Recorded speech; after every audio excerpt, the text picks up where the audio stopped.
Hello, everybody. Hello.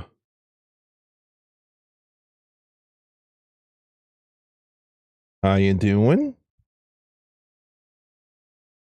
Hope you're faring well tonight.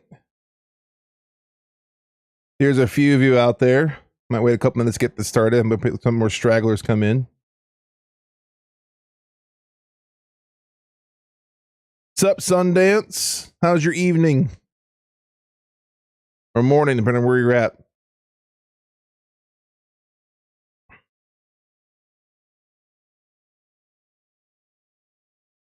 It's been swell. Busy Monday at work as always, because that's how Mondays are. But other than that, I've been looking forward to watching this with everybody. I think it should be a blast. Kind of looking forward to that part of it. Should be a ton of fun. I have an admission to make to everybody. An admission. I have never watched a Vaati video before. It's my first one. I have heard the production quality is nuts.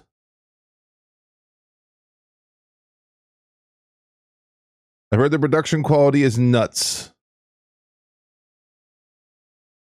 What's up, Armor Griffin? Yes, the Vaati super video. You are correct. This is gonna be a 2-part stream. Like, there's no way I'm doing this in one sitting. It's gonna be a 2-sitting thing for sure. Hey, Dr. Babooner, welcome in. Thank you for joining on the Twitch side.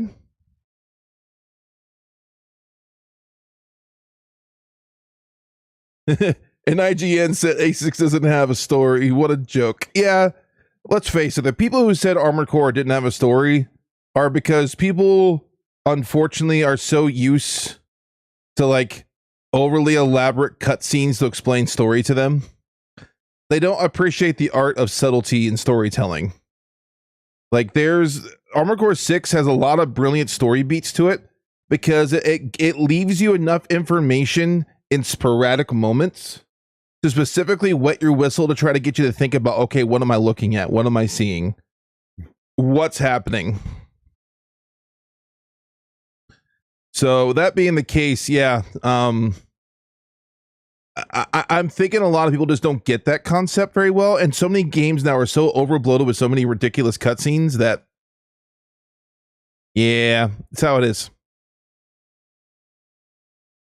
The videos are generally really good and informative, but this one is another level. Oh, good. I'm looking forward to it then. Wasn't the IGN guy the one invited to JP and just sat and watched? Yes, that one. Oh, no, actually, that might have been Game Informer. Doctor. That one might, by the way, welcome in, Ned. That one might have been the Game Informer one. That might have been that one. Hey, welcome in, Scarlet Witch. Air, your love. Yep, exactly. Oh, Nightbot, chill out. It was fine. It's fine, Nightbot. It's not a big deal. Calm your boat there. Slow your roll. Scarlet did nothing wrong. Overactive bots.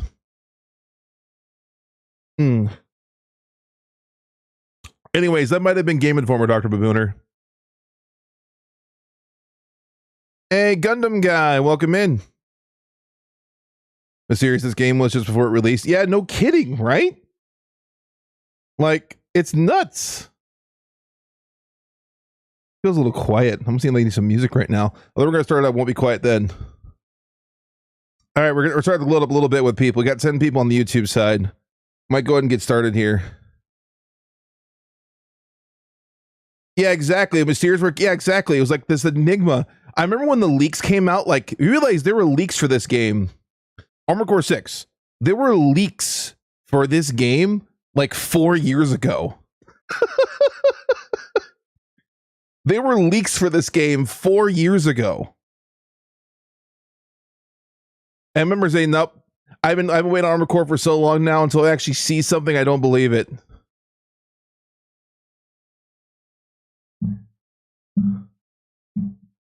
You should rewatch Eureka 7. Oh man, I haven't seen that in forever. I haven't seen the term Eureka 7 since, man, probably since my college days. something frighteners. He was trying to take over the moon, Phobos. It was actually a giant weapon to cleanse the world and make it a better place, basically.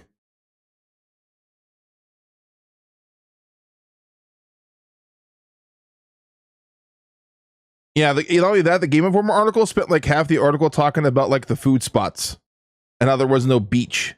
Like, I'm not joking. When I read that article, I was seething because I played the game. Because I was at the same, they went to the JP event. I went to the English event in California, like the preview event. Me and like 30 other people were invited out to go play the game early.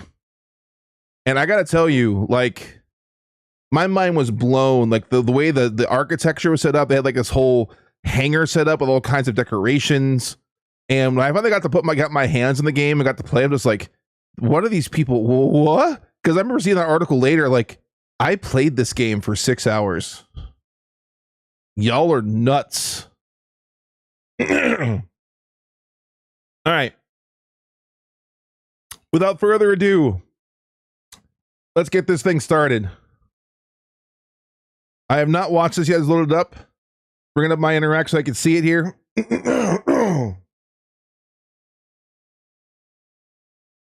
Should have been the assistant traumatized number 1. Yeah, maybe. I could see it. I could. Here we go. Let me know if it's not loud enough for you. I'll turn it up.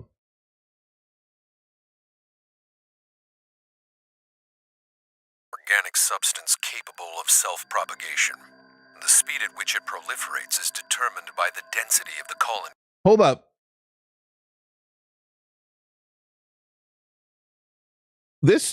What is this artwork? Did he recreate logs? I wasn't even thinking about this till just now. They're moving and it has dimension to it. Did he take some of the data log and like recreate them as art pieces? Holy crap. That's crazy. What in the world? Okay. Production quality already insane. All right. Oh man, my golden Jacko here is going a little off kilter. There we go. That's better. All right, let's get going here. Woo! As such, a vacuum would provide an ideal environment to maximize coral density. However, one must not overlook the signs of mutation within the coral brought about by this density effect. It is mutations such as these that will bring about a collapse that humanity has no hope of controlling.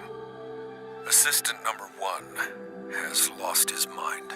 His research has utterly consumed him. Granted, there may be some logic to sepal sensory augmentation on human subjects, but no ethical scholar would ever dare cross that point of no return.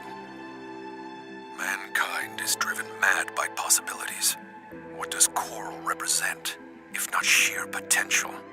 I've Nice touch, decided that picking up assistant the number 1's son is to remain in the hounds. lab. That's cool. He's a reticent one, tough too, beyond his years.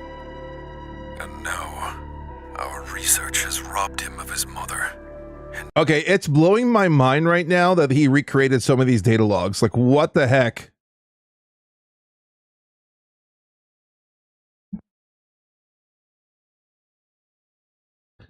Like, the level of work this must have taken is absurd. Driven his father mad. He has every right to hate me. Perhaps assistant number 2 will be able to help. She does seem to have a knack for assembling toys. I hope that at least she can give him something to smile about. Is that hinting that the assistant became chatty? Is that what that's implying? Is it implying assistant number 1 became chatty? Is that what that says? Is that what that means? Hold up. Will be able to help. Every right to hate me. Perhaps assistant number 2 will be able to help. She does seem to have a knack for assembling toys. I hope that at least she can give him something to smile about. Wow. No. The coral tide is rising at an abnormal rate. This resonance, it suggests some kind of mutation. Run the calculations. How much time do we have? 47 hours, 2 minutes, 16 seconds. We still have time. Deploy IBIS. There is no averting the ruin that awaits both the Institute and Rubicon itself. I must now concern myself with what follows. The data show signs of wave mutation. Observation must continue. Assistant number 2 is our only remaining hope. The remix of this theme is cool too. I have no choice but to pass the legacy of our sins onto her. My own student. 12 minutes remain. I have done all that I must. I alone shall bear the burden of watching the fires of Ibis burn. Whatever future awaits the boy, I hope he grows into a man strong enough to seize it. I have friends in the Jupiter colonies. Surely they will look after him. Okay, that's cool artwork. All right, appreciate it. So what you just heard were the leftover voice logs of Professor Nagai, who was the head of the Rubicon Research Institute, which brought about the fires of Ibis. So much lore is easily missed in Armored Core 6, and in this video we'll go over every data log, every secret, and every ending, with special time dedicated to showcasing the most cinematic moments this game has to offer. In a moment, we'll start going over every mission in the game, in order. But first, let's set the stage. The game takes place on the planet ISB 2262 Rubicon 3, a planet on the very frontier of developed space. And this planet is special because it's here that the substance called coral was discovered. Coral is many things. It's an infinite energy resource, it's a data conduit, it's a drug, it's food, it's a lethal contaminant, it's organic, and given the right Whatever filter or whatever thing they use, like, or reshade, whatever, to flip some of the lighting and shading is sick. conditions, it's also extremely flammable. But I think what's really important to point out, especially at this early stage in the timeline, is that coral is only these things to humans. Before them, it was simply a stable substance contained on a peaceful planet for an untold period of time. And without humans, it probably would have remained that way. A1 steak sauce content. Humans Hey, eventually Niles, settled welcome in. onto Rubicon. Here, they began to research the coral, building cities, and having children who would be born Rubiconian. All things that slowly set the events of Armored Core 6 into motion. At the heart of coral research were the Rubicon Research Institute, which quickly set up infrastructure across the planet. Much of what they built had military applications, though their primary goal was clearly research of the coral. Their discoveries were poised to transform human society by leaps and bounds, and they even began to introduce the coral to human subjects, using pulse technologies to augment the human brain and enhance the senses. These were the first generations of augmented humans, and in these days, very few survived that process. But those that did were given a generational coral designation, C1 to C4, followed by an ID number, and after this, many of them were clearly put into cold storage for who knows how long. But then, half a century before 621 would crash land on Rubicon, the coral was ignited. A storm of flame, dubbed the Fires of Ibis, tore through not just Rubicon, but the surrounding star systems, and coral, the kindling, was thought to have been utterly consumed and forever lost. When the ashes had cooled, an interstellar corporation known as the PCA, the Planetary Closure Administration, sent personnel who worked to seal off the planet. Interstellar travel. It seems to be this slow and/or expensive affair in AC6, so rather than transport everything they needed to Rubicon, bases were set up amidst the ashes on Rubicon instead. Here, the PCA began the construction of an array of AI-powered stations, satellites, and cannons around the contaminated planet to ensure humanity would never venture back. And outside of Rubicon, life went on. We know very little of interstellar events in this universe, but we do know that there have been wars across Earth's solar system, and we know Armored Core units have featured in these wars. Piloted by independent mercenaries and pilots who serve at the whims of interstellar corporations. AC2 vibes right there. Like Balaam, Arquebus, and many other corporations besides. Though, for whatever reason, these corporations hadn't yet infiltrated Rubicon 3, even before the Fires of Ibis apparently, when the Rubicon Research Institute were making their discoveries about the coral. Perhaps Rubicon 3 was too far away for the corporations, or perhaps the PCA's interstellar influence kept them at bay. Maybe word of the coral's benefits hadn't reached them yet, or maybe the corporations just hadn't put plans in place. We just don't know. These are all the corporations we know of, each with their own character and goals, and I'll detail them properly across the missions to follow. As for the PCA, well, they discovered something while setting up the closure system, and it was that the coral hadn't been entirely wiped out. Not only that, but they discovered that some humans had survived the fires as well. These humans were dubbed Cinders, and they were a part of a culture of native Rubiconians who had been rebuilding with infrastructure and technology of their own. Even though they had this closure system built or being built around them. Inevitably, though, it was leaked that the coral was still on the planet, and before long, a PCA station was attacked in orbit. A way onto the planet had suddenly been opened, and the race to claim the coral had begun. By this point, all knew of coral's potential. Vaati, why do the test AC like that? This is full charge the coral noodle gun.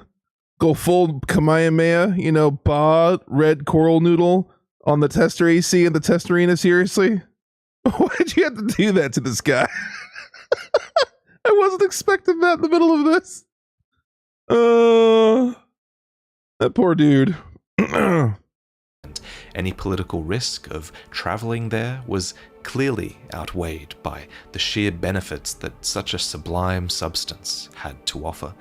So humanity would eventually return to stoke the fire. But hiding in the ashes from the Fires of Ibis was an organization called Overseer, an association of observers who were tasked with monitoring the coral's growth, ready to burn it all again when the time came. And one of the members of Overseer was a man named Handler Walter, which brings us to the current age. From this point onwards, I'd like to go through things mission by mission, and in this way I hope to extrapolate full lore context for pretty much every single thing that you might have missed as you played through the game. Handler Walter verified. We're close to Rubicon. Wake the dog up. Wake the dog up. According to logs left over from the Rubicon Research Institute, Walter was just a young boy when the Fires of Ibis occurred, though he was noted to be reticent beyond his years. And Walter was sent away from Rubicon ahead of the Fires of Ibis, and he survived, becoming a part of Overseer and making it a life goal of his to monitor the coral's growth and burn it all again, if it came to that.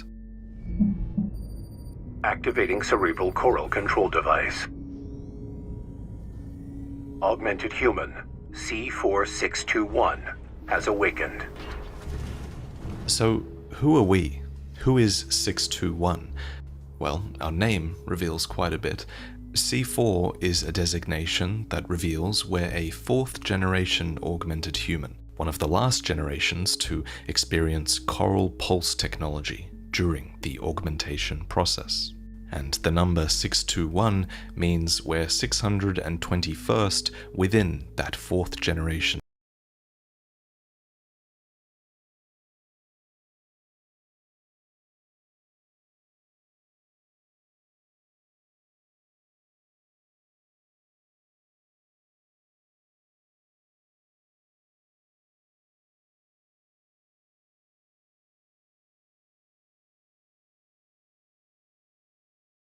Of augmentation. Before release, we were shown. Oh, I realized I was talking. You couldn't hear me. Hey, buddy. Thanks for the sub. There, AOA. Thank you for the sub. I realized I was muted. Yep, that was me. What Whoever he hired to do this professional photo mode, like the professional photograph mode mod, this is crazy. Like, this is highly detailed stuff. This is really cool how he did that. I love it. Within that 4th generation of augmentation. Before release, And yes, the Elden Ring DLC does come out on 621. I made note of that on Twitter when I noticed that too. It's interesting. Walter, so that they might serve as a hound. The Doctor asks Walter what happened to My personal theory is that that's From's nod to the fact that they plan on doing more Core. It's just my opinion. the other augmented humans he gave him last time, and he's met by silence. They're all dead. The Doctor then follows Hey, up onliner. with, well, at least you're helping me clear my inventory, which suggests he has a significant number of augmented humans just sitting around in cold storage, wrapped in plastic and just waiting to be awakened. Indeed, Coral Pulse augmentation is no longer practiced at present in Armored Core 6, and these augmented humans are clearly considered to be outdated leftovers. Their past lives are a mystery, but at some point in those lives they became augmentation subjects, and now they're here. We get precious little information about this Doctor, but if I had to guess, I'd say this Doctor practiced human augmentation with the Rubicon Research Institute before the fires of Ibis, and might... No, I thought about that before. We do know nothing about this Doctor. That's right. Huh. I never thought about that before. We do know nothing about that Doctor in the cutscene. It's even as a speaking line. Huh. All right. Have fled off-planet with his inventory of 4th-gen augmented humans in tow. After all, 4th gens are the most recent products of the Institute's research, and this Doctor is familiar with Handler Walter, who was a boy who was there with the Institute before it burned. He's in two different quality cutscenes. That's weird. That he's not exactly craving company here, which could suggest. Oh, my thing just went on high def. That was weird. Hiding, but again, back in high def. Speculation. As for 621, the Doctor states that you should assume everything besides its functions are dead, which I take to mean that he considers 621 to be combat capable, but that everything else about its humanity is missing. Indeed, the coral generations of augmentation are renowned for having such side effects, which is part of the reason it's a type of augmentation that is no longer practiced. The trailer ends with 621 being briefly booted up into the torso and head of an AC so that Walter can deliver the first words they've heard in who knows how long. 621. I'll give you a reason to exist. Anyway, back to illegal entry. We're close to Rubicon. Dude, we're 13 minutes in. We haven't even landed on Rubicon yet. We're 13 minutes in. We haven't even landed on Rubicon yet. We're finally about to land on Rubicon, and we're 13 minutes in. Jeez. Wake the dog up. Oh, wait, these are broken up in chapters? I want to... Dude, chapter 1 is like 2 hours? Whoa, Vaati. You did cook on this for a while. Jeez. quickly point out, this cutscene where Walter calls you a dog doesn't play in New Game Plus and Plus Plus, which is fitting because Walter treats you with more respect in those timelines, as if you two have been operating together for a while. Now, activate the AC. Welcome in, Plus. This cannon that Good to see you. activates here is called the Watchman, according to its data. And if you look carefully, it's actually been built atop a giant asteroid. Yeah, I figured it's following the game would have chapters, but served as a geez, great 2 hours on foundation chapter during 1 is construction. nuts. This cannon is a part of the PCA's closure system that encircles Rubicon. And Vaati's even though hold my it beer manages moment. to shoot us down, it might actually represent the weakest point in the closure system, because according to an arena bio, the closure system was dealt a critical blow during the plot to attack Station 31. And Station 31 is actually the arena you fight a couple of final bosses at, here, where Oh, I never not put that. too I never far put two and away, two together on that you can before. That's a see good point. The Watchman in the distance. So I think it's fair to say that the Watchman's capabilities might have been impeded by Station 31's damage in some way, especially since many other corporations have clearly made successful landfall in this region as well. However, that's not to say it's safe, as it seems they've made quite a lot of unsuccessful landfalls as well. All throughout this region of southern Bellius, you can find the smouldering fuselage of enormous craft, which I'm guessing might be the remains of spacecraft, and I think these could represent the casualties when these craft were hit on the way down. As for your crash landing, well, you actually managed to crash land in a fairly important location. This is Grid 135. And a few missions later, it's revealed that the corporations are actually fighting over it. And soon, the Arquebus Corporation hires you to clear out Balaam's forces that are stationed here. The slow walk forward. Love it. Grid 135 is a key foothold in Arquebus's efforts to conduct a coral survey in the contaminated city. Arquebus and their affiliate company Snyder are two of the corporate powerhouses on Rubicon, alongside Balaam and Darfang. And where Balaam are brash and explosive, Arquebus are cold and cunning. But why is Grid 135 a key foothold for all of these companies? Well, it's because this catapult makes this the perfect staging ground for a corporate attack on the contaminated Yes, I did. city I 100% below. did. Yep. And the corporations want got to the wonderful take this achievement at the end, the whole 9 contaminated yards. city because then they'll be able to conduct their coral surveys there in the hopes of learning more about the coral and where it gathers. See the contaminated city down there? That's where you're landing. Time to fly, 621. If we get our hands on Rubicon's coral, we'll make a killing. Plenty for a merc with a fried brain like you to buy their life back. Again, we're part of the coral generation of augmented humans, and side effects abound in these generations of humans. However, despite this, Walter's dialogue here reveals that the surgery is reversible for a price. And while he's not lying about that, he kind of is outright lying about his goals here. Yes, he's planning on making a killing of sorts, but he doesn't intend to steal coral for profit. Enough chat, back to work. I like the phrasing. Yes, he is planning on making a Scavenge the quote-unquote AC Rex ahead killing. and find a valid mercenary I see what you did there, license. Vaati. I see what you did We're there. illegals here.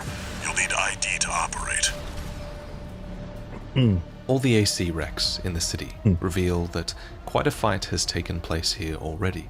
The defenders of the city are the Rubicon Liberation Front, a militant group of Rubiconians who have the strength to oppose the corporations and the PCA, though the odds are stacked against them, since it's their territory that stands in the way of every other corporation's coral survey. The corporations have clearly taken a pass at the city already, and the PCA are here too, attempting to suppress the situation. SG, we got something good! Get out of there! You can't handle them! As Walter mentions, Subject Guard are the PCA's planet-side force, a standing army guarding the subject, which I assume is the planet Rubicon.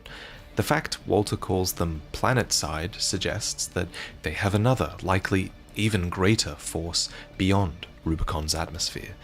They're the closest thing Armored Core 6 makes has sense. to a government force, and you have to assume they wield incredible power off-planet if they're in charge of locking down entire Hey, hide planets. you. Yeah. Even Get so, to the the chopper. call of the You can't coral handle the was so chopper. great that all of the corporations have come running, leaving the PCA Yeah. to Someone mentioned that he had like a mod or something in the chat. Let me look at the description here.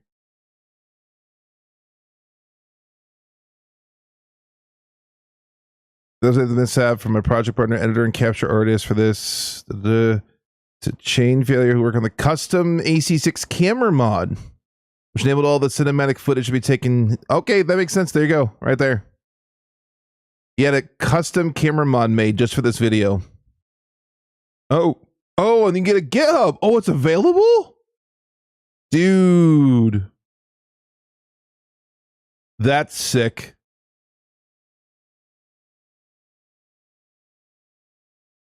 I love it.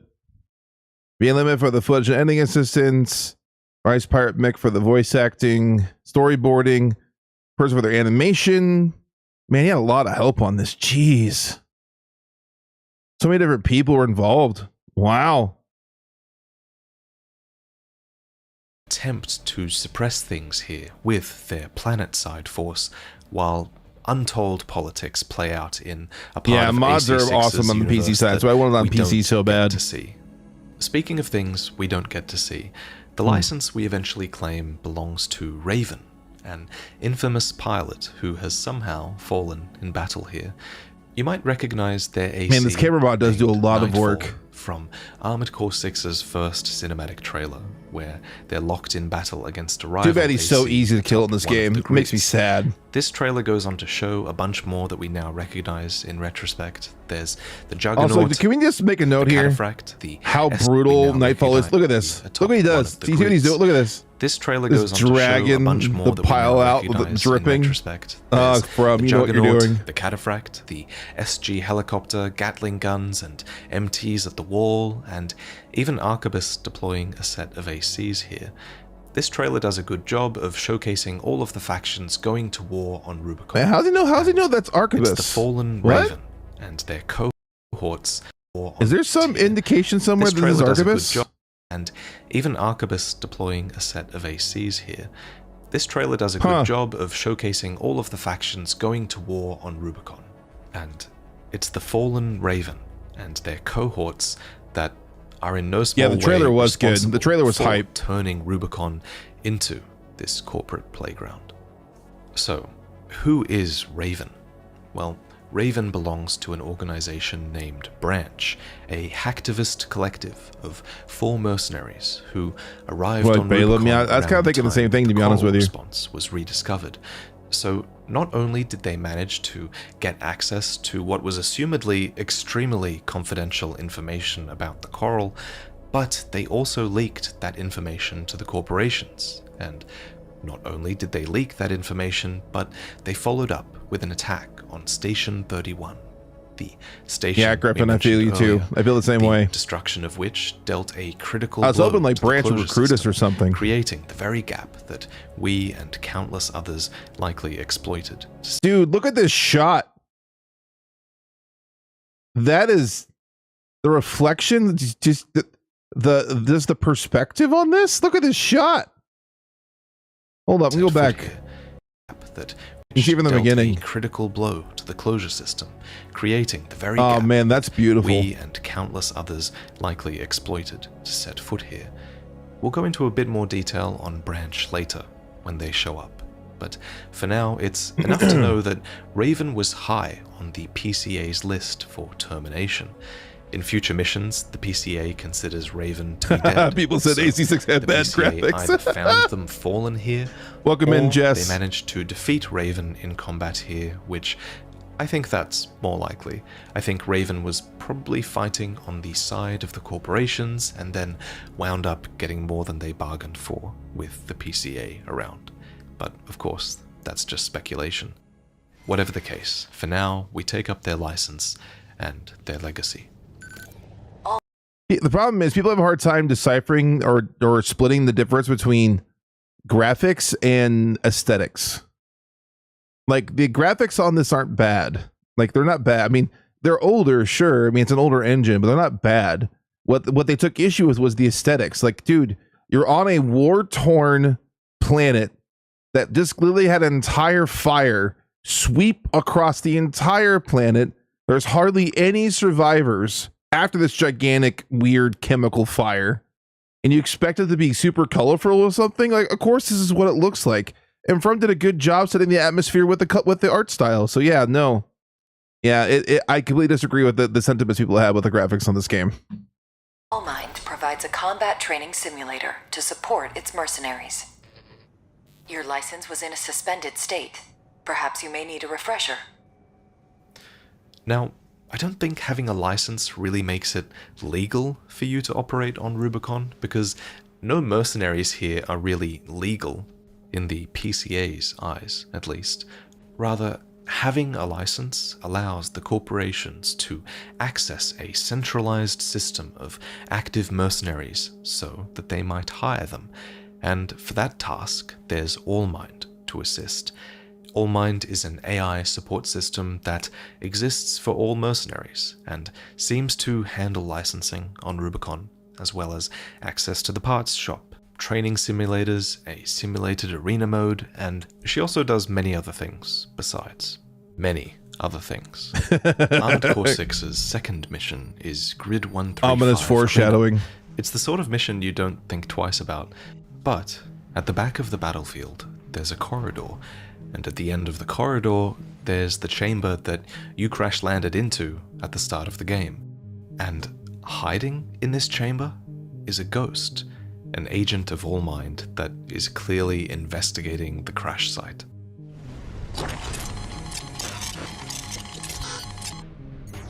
That mech. I can't see it. Handle it, 621. As for why AllMind is here, it's hard to say for sure. Maybe it investigates everything that crash lands on Rubicon, but maybe, just maybe, she has her eye on you.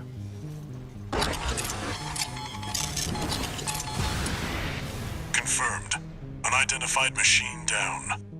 Get back to work, 621. At this early stage What's in up, the game, Toto-sama? Dafeng and their parent company, Balaam Industries, are really leading the charge against the contaminated city. Most of the calls to attack the city come from them, and alongside independent mercenaries, they've also started to commit members of their own that RJ in-house kick. AC squad, the Red Guns, to the cause. In fact, a fairly high-ranking member of the Red Guns, Gun 7 Hakra, can be found. Oh, you just redeemed robot voice. Hey, I see that now. My alert didn't pop up. Why is that? I have TTS on. And sound alert on. That's weird. All right. Let me fix that. You'll get robot voice for a while. Be prepared.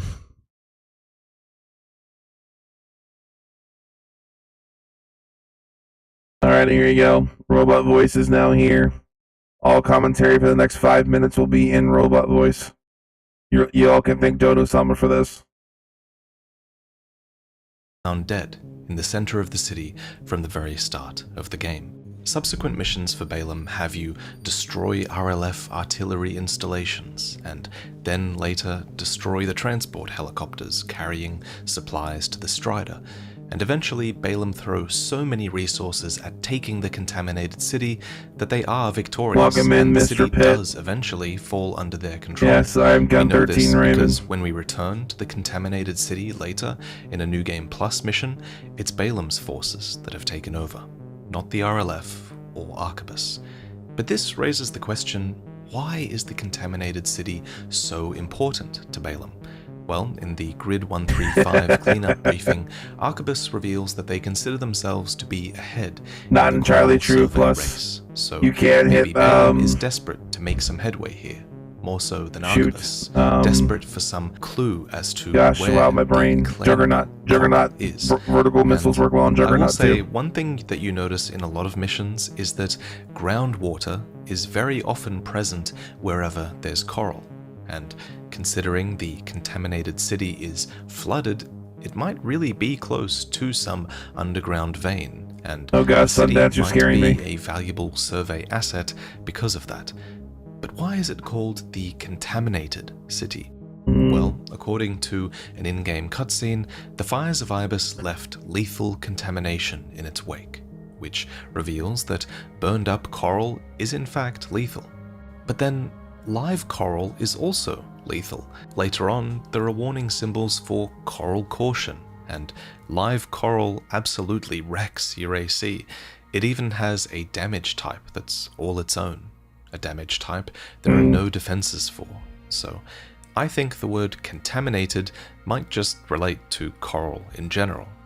Which brings me to the grids, the structures that tower and interlink in skies across Rubicon. Now, This is just speculation, but I think they might have been built to avoid coral contamination on the ground. It wouldn't be the first time that humanity has had to escape to the skies to avoid lethal surface contamination in the Armored Core series. It feels bad doing this in this robot voice, but 1 million dead. 2 million dead. It's so wrong, robot voice. It's so wrong. Let me fix that here. Let me do trailer guy for a minute. 1 minute.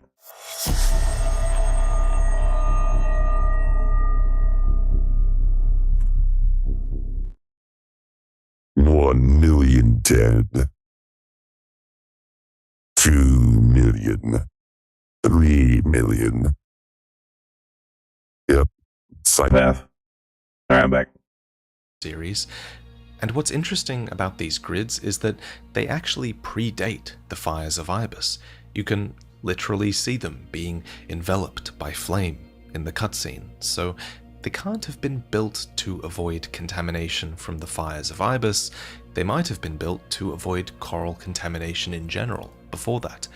And as for who built them, let's face it, nothing was going to be built against the fires of Ibis. On Rubicon. Nothing. Either the Rubicon Research Institute, or maybe some population of settlers that split off from the Institute. Whatever the case, now that the corporations have landed, an RLF member has dialogue where she claims the grids won't be safe, which Sesame Street sort of implies King. that they were a safe place for the RLF before this. At any rate, our first sign that Balaam has commandeered the contaminated city good old comes tester when you AC, realize see what that we get. They've just had a new tester AC delivered straight into the heart of the city. This AC uses a Dafeng heavyweight frame, one which emphasizes Dafeng's stout tree, slender branches philosophy. It also has their signature combustion generator equipped as well. But this tester AC also allegedly features equipped as well. With the high quality that this generator is on this picture, what the heck? Why does this look so good?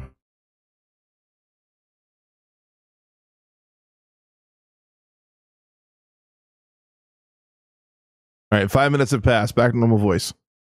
But seriously, why? Why is this generator so high quality? This is ridiculous.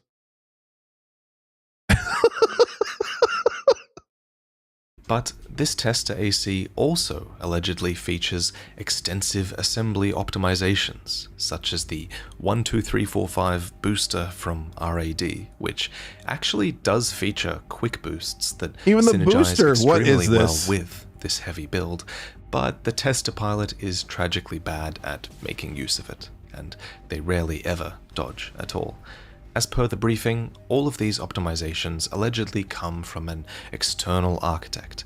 As for who this external architect is, well, I think it's Allmind, because this exact AC design eventually shows up as one of Allmind's analysis subjects. Oh, that's a good in that point. Description, it's stated that Okay, Allmind I missed that strives to detail. create a Okay, future yeah. where all mercenaries can enjoy I missed that detail. That's an excellent point. relationship with Good on him their catching that. ACs. Wow.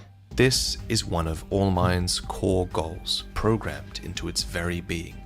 And while Allmind eventually takes this imperative to He's an in the absurd ranked degree, PvP system. I like here, it. Allmind is simply providing a new, easy-to-pilot AC to the Red Guns. After all, they have just lost one of their own, G7 Hakra. Maybe that's in what they the did, plus, takeover of maybe. the contaminated city. So It is thick and there's an high quality, opening though. It's for a new insane. Pilot. We're under attack! Must be the locals.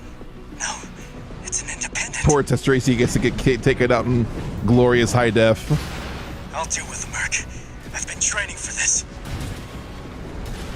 The Red Guns Oh, need you brought a this AC. Zim? You're evil, We Vaati. can't fail this mission. He fails the mission. I just wanted a call sign.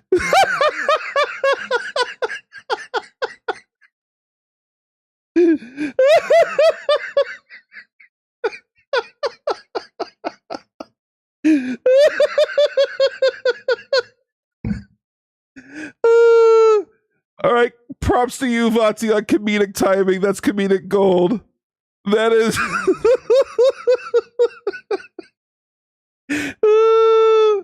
that is perfect comedic timing.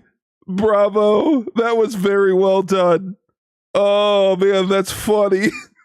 Oh, man, is that funny? The disrespect is right, Zeru. Oh, my goodness. Woo. Oh.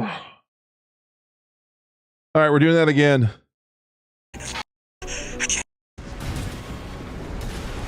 red guns need this AC. By the way, the fact that he brought a Zim in too, even more, is just like even more disrespectful. I can't fail this mission. He fails the mission. I just wanted a call sign of my own. Taking this job was a very calculated move by Walter. Without this new AC, Balaam is more inclined to outsource jobs to independent mercenaries, pilots like you. This next mission is a big one.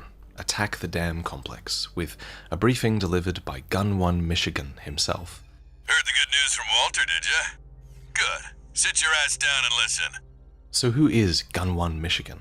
Well, let's take a look at his arena bio. Commander of the Red Guns, the Balaam Group's AC squad, Michigan took up leadership after a career as the commander of the Furlong Armed Fleet. There, he earned a reputation as a merciless, heavy-handed the ogre production quality is stupid. What is this? God. I mean, look at this. First of all, high-def text. It's weird to point out high-def text, but it's one of the things I've always kind of complained about sometimes, how small the text is. Hard to get good, like, bigger versions of this that still looks good. But the fact that he has this like this as background, then has like the faded, like the digital like zoom in effect is, come on now. Michigan took up leadership after a career as the commander of the Furlong Armed Fleet. There, he earned a reputation as a merciless, heavy-handed ogre insane of a man production who was quality, equally feared by friend and foe alike, who knew him as Hell on 4 legs. Apparently, he has posted a bounty on his own head to Balaam's bounty board, with the stipulation that half of the reward money is to be distributed the shadow among drop, his exactly. former comrades at Furlong. His AC, Liger Tail, is a tetrapod, explaining the Hell on 4 legs nickname. Furthermore, a liger is a real animal. It's the hybrid offspring of a male lion and a female tiger, often believed to be the largest cat in the world. They're This huge. Suits Michigan, for obvious reasons. Unsurprisingly, Michigan is an easy one to pick out in the STV sketches, which are a series of sketches that feature the human side of many characters in-game. Easy to pick out, you say? So, we think he's almost certainly this man, given his bulky frame, his commanding pose, and the identity of the man beside him, which we'll get into later. But the most interesting background about Michigan actually doesn't come from his arena bio. Instead, it comes from the arena bio of Gun 6 Red, a member of the Red Guns tasked with managing Balaam's use of independent mercenaries on Rubicon.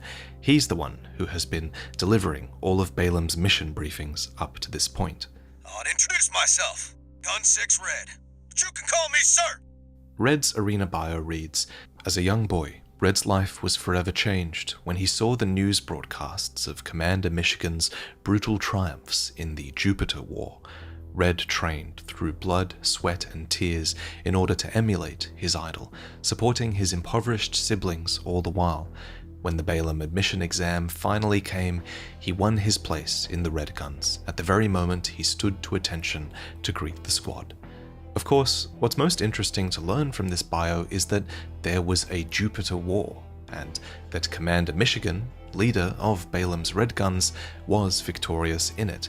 We get precious little information about interstellar events, so learning something like this is pretty huge. It might be a stretch to say that Balaam is in control of the entirety of Jupiter now, or something like that, but I think it's fair to say that Balaam probably has a commanding presence there now, at least. This fact is made even more fascinating when you consider this video record of the fires of Ibis, which muses on Walter's future as he was evacuated off Rubicon as just a young child. It reads, "Whatever future awaits the boy, I hope On he some grows moons, into a yeah. man strong enough to seize it. I have friends in the Look at Jupiter these ships. colonies. Surely they will look after him. I mention all of this because I think it's fair to speculate that Commander Michigan was one of these friends tasked with Walter's safekeeping, especially since Michigan is shown to be quite familiar with Walter at numerous points in the game. Well, Handler Walter. The way your hound's been up in my business, I'm surprised you'd even dare to call. Yeah, quad get Michigan. I saw that too, About my Jess. proposal. Here, Walter proposes Sounds like a job Michigan with thing the to do. Red Guns as a shot in the arm for 621, who, like some other 4th-gen augmented humans, tends to be emotionally withdrawn. Of course, Walter's real goal here is to convince Balaam that you're worth the extra credits, which this job inevitably does, whether you successfully destroy the dam or whether you betray Balaam and defend it in New Game Plus. Balaam's moving in on the Gallia Dam Complex, one of the Liberation Front's bases. The objective is to destroy their lifeline and make those sacks of shit beg for mercy. Alongside you for this mission are Gun 4 Volta and Gun 5 Iguazu, and you become the Red Gun's lowest ranking member, receiving the call sign Gun 13. A lucky little number that just became available. The way this is said suggests that its previous owner has just died. This could be referring to the Tester AC pilot you downed in the previous mission, or it could be referring to another pilot that we don't meet, like the one who pilots the Melander AC nicknamed Tenderfoot, for example. As revealed by promotional material, this AC pilot had the Gun 13. I never noticed that's there before. How did I miss that? How did I miss that the promo logo for the pre-order on this had that on there? How in the world did I miss that? Man, that's like the third thing that's new I missed. Jeez. Call sign and Red Gun customization as well before you did. A 13 is an unlucky number to the Red Guns. It's a source of superstition, though the reason for it might actually be quite logical. Because think about it, call it the whoever pre-order, inherits the pre-order Gun parts 13 as their rank, everyone like is ignored that. the No pre-order newest parts to the Red Guns, and thus their lowest ranking member. So to me, it makes sense that whichever pilot receives this number is more likely to fall in combat. They're inexperienced, after all. What's up, Moto Kid? Balaam Group AC Squad Red Guns reporting for duty. Hey, Commence programmer. mission. Attack! Get in there, you maggots! Great. An independent merc. Who's the wise guy who decided the Red Gun should be taking care What's of now some this freelance? music, are we? Who gives a shit? We'll handle this mission ourselves. One target destroyed. Hey, freelancer. Bet no one even told you why we're here. Well, us real Red Guns are gonna go climb the wall. This is just target practice. When we're done, the locals' little base is next. Gun 5, can't tear yourself away from chatting with a tag-along? Why don't you start a sewing club together and stitch that damn mouth of yours shut? Does this guy ever shut up? And it's your inexperience, your lack of loyalty to the Red Guns that this enemy RLF member bets on, hoping that they'll be able to sway you, even in the middle of combat. Yeah, FA and 4 had some pretty rocking tracks. What honor is there in serving corporations that exist only to kill and plunder? Do you hear me, you corporate vultures? The Rubiconians will never Yep, baton. You're going home in armored coffins. Forged in ash, we stand as one! Hot dog, they got an AC. More like an old piece of junk. It's barely different from an MT. Gun 4, you're not exactly cutting edge either. You want to be next on the scrap heap? This enemy AC He's using a Zim, so yeah, it doesn't matter. is piloted by Index Dunham. His arena bio reads, a blue-collar worker who was involved in the construction of the grid. He is now dedicated to establishing symbiosis with the coral and building a future for Rubicon free from planetary closure. Yeah, Armored Inspired Coffin line by is Father pretty good. Lion's ideals.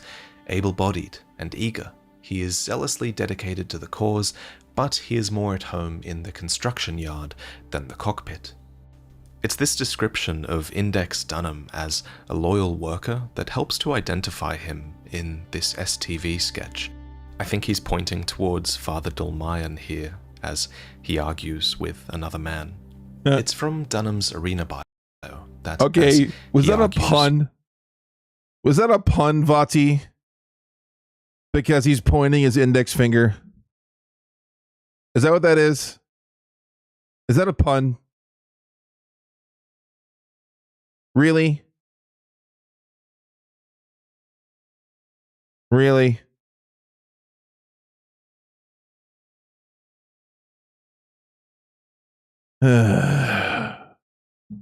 With another man. It's from Dunham's arena bio that we get confirmation that Rubiconians who became RLF members were indeed involved in the construction of the grid way back when. And if they're talking about the original grid, then I guess this would also make him a Cinder, a survivor of the fires of Ibis, though they could also be talking about the more modern grids in this region. But if he is a Cinder, it suits his flaming pickaxe emblem, which also represents his transition from work to warfare, as the pickaxe is a tool that was used for general construction, and in medieval times it historically doubled as a weapon whenever war broke out.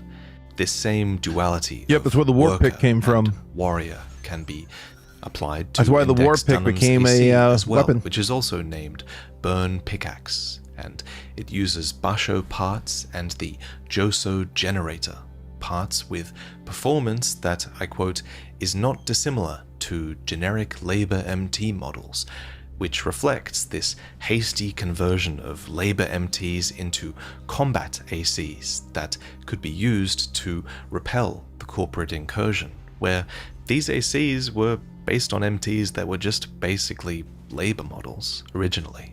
Unfortunately, Dunham's burning zealotry is not enough to stop Balaam overpowering the RLF here. Well, yeah, we're using a basic AC 1v3. I mean, good luck. Father Dolmayan, I found you! Yeah, I could put missiles on that.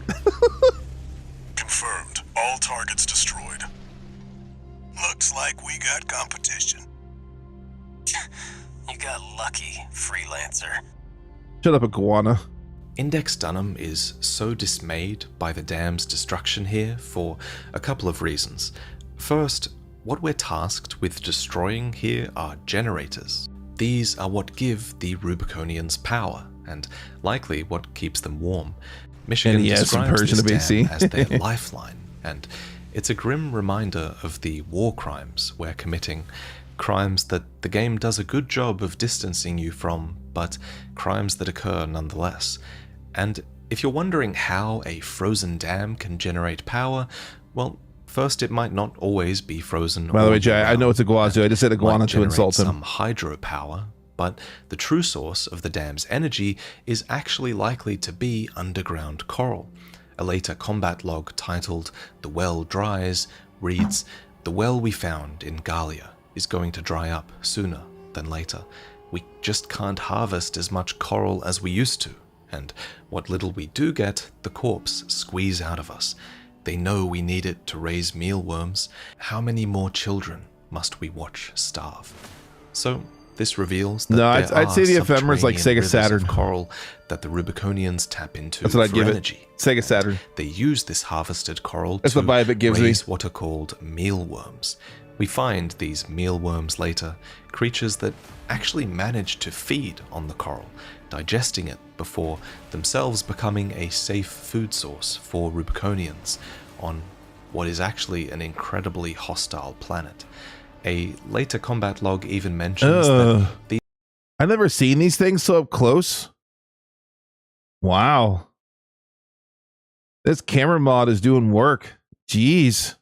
these mealworms give Rubiconians a tiny shot of coral when consumed, meaning that every native Rubiconian grows up ingesting coral in some form or another. So, your destruction of the dam threatens the Rubiconians' food supply. unless you betray them and side with the RLF instead in New Game Plus. Wait, 621. I'm receiving a coded transmission. Coral Lamb. Evil. Raven. With that head. I represent the With the Rubicon loader head. It's Liberation even Front. better. Our request is Full simple. lamb with the loader head. We want you to take out the 2 red guns. Our compensation will be double Balaam's offer. Awaiting your response. Interesting. Your call, 621.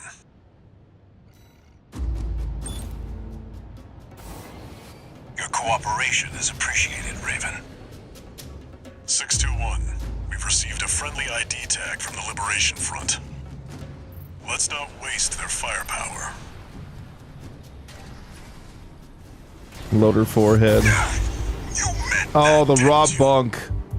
This I love is it. Volta, Gun 4 of the Red Guns, a fighter who, like Gun 5 Iguazu, seems to have been brought into the Red Guns somewhat against their will. His bio reads, "After beating the rebellious Volta and Iguazu into submission, Michigan made it his personal crusade to make something of the two, and thus began their daily hell. For the past 7 years, neither Volta nor Iguazu have achieved their goal, to punch the living daylights out of Michigan, then get the hell out of the Red Guns, as they would put it. Volta has since admitted defeat, and is now learning about business from Wu Huahai, another member of the Red Guns who we'll talk about later." That is true. They are decent spec. That's a low-blow handler, Walter. Gun 4, Gun 5, return fire! It looks like Gun 13's playing dirty now! This smirk's something else! Where did Michigan find this freak? Charge Bunk. Now you've done it, Freelancer. No one picks a fight with the Red Guns. Damn it! I'm losing control of my machine. No choice but to withdraw. We think it's most likely that we can see Wu Huahai here in the STV sketch, given that he has dark hair and is clearly of Chinese descent. The AC that they're all sitting upon is Volta's tank Maybe? AC cannon head, and the others here are almost certainly Iguazu Hold and up. Volta, and the others that they're all sitting upon is Volta's tank AC Oh, cannon yeah. head. That's actually not a bad The point. others here It could are be his almost AC. certainly Iguazu and Volta, with Gun 6 red in the distance, but it's hard to say First for sure cheerleader who rifle? is Yeah, maybe. Iguazu and who is Volta. This could be Volta because there's money in front of him, and he was said to be learning about business from Wu Huahai, but it could also be Iguazu, because Iguazu was a known gambler. Iguazu's bio Yeah, it matches that much better. I agree.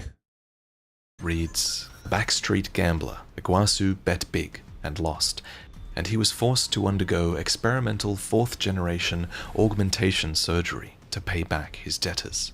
In his new life, he quickly began to quarrel with Volta, his oftentimes partner in crime. Iguazu's recalcitrant nature was such that one day he even picked a fight with the hero of Jupiter, who retaliated with such fury that Iguazu never quite looked the same afterwards. Explosive thrower Of course, on the hero tetrapod. of Jupiter, who punched Base. Iguazu's face in, Works really would well, be too. Michigan. And Iguazu's face here is blurred out, leaving the damage quite to your imagination. I'm not taking any more of your shit.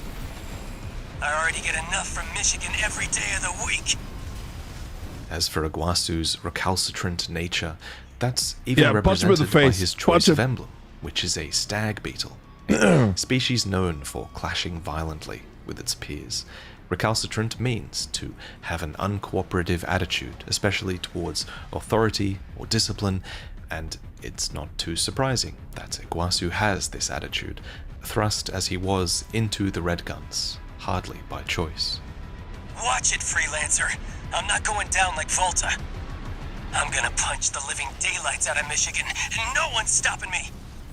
Yeah, if you're in hover Iguazu's mode on a gambling debts tetrapod, leading you can to just his throw the bomb thrower and keep augmentation and flying echoes around the at Human speed. It's really Plus cool. System from previous Armored Core games, where you could reach a state of debt so severe that your body was offered to an experimental augmentation program. Let's say I recognize that After music. this, your debts were cleared, and you received enhanced abilities.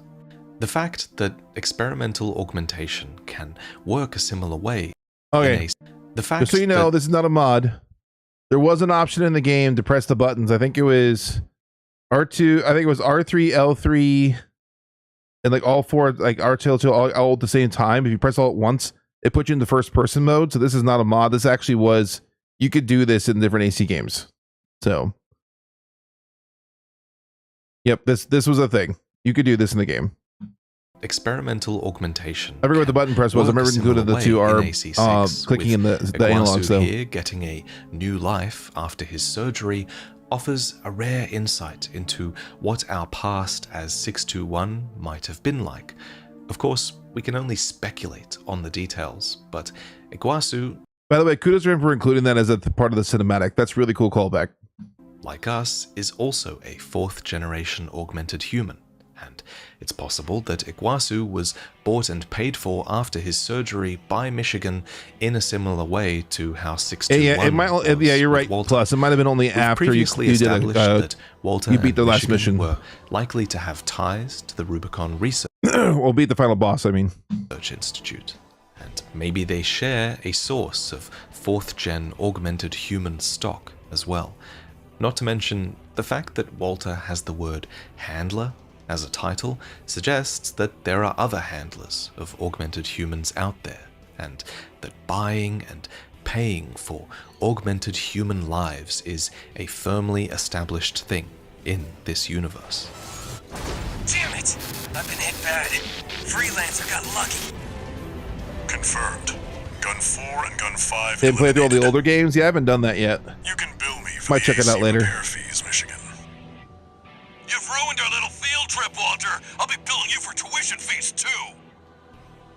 Another thing worth mentioning early is that despite their ACs being destroyed in this mission, Iguazu and Volta aren't dead. Instead, they've withdrawn from their ACs, which is a handy plot device that Armored Core 6 uses whenever it needs you to defeat ACs. It never does get properly explained in this game at all. Presumably, similar to in Armored Core 5, the pilots have ejected to be safely picked up later by their own organization.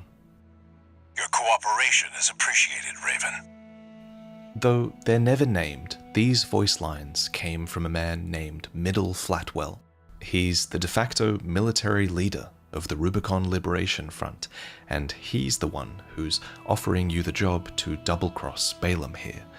Flatwell is likely to be this man in the STV sketch, engaged in an argument with Index Dunham, who earlier we established is more loyal to Father Dolmayan, so it kind of makes sense that these two would clash. The rest of Middle Flatwell's bio reads, his authority is second only to that of Father Dolmayan, and his standing within the organization has earned him an informal title as a fellow elder. He is the uncle of the Liberation Front to Dolmayan's father. In addition to the familial titles of uncle and father, 5 members of the RLF are also extended secondary, more colloquial titles. These are Little, Ring, Middle, Index, and Thumb, belonging to Little Zee, Ring Freddy, Middle Flatwell, Index Dunham, and Thumb Dolmayan. Together, they make the full fist of the RLF, united against the extraplanetary corporations.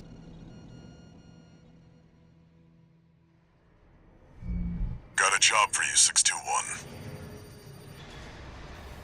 Raven, this request comes from Snyder, an Arquebus subsidiary.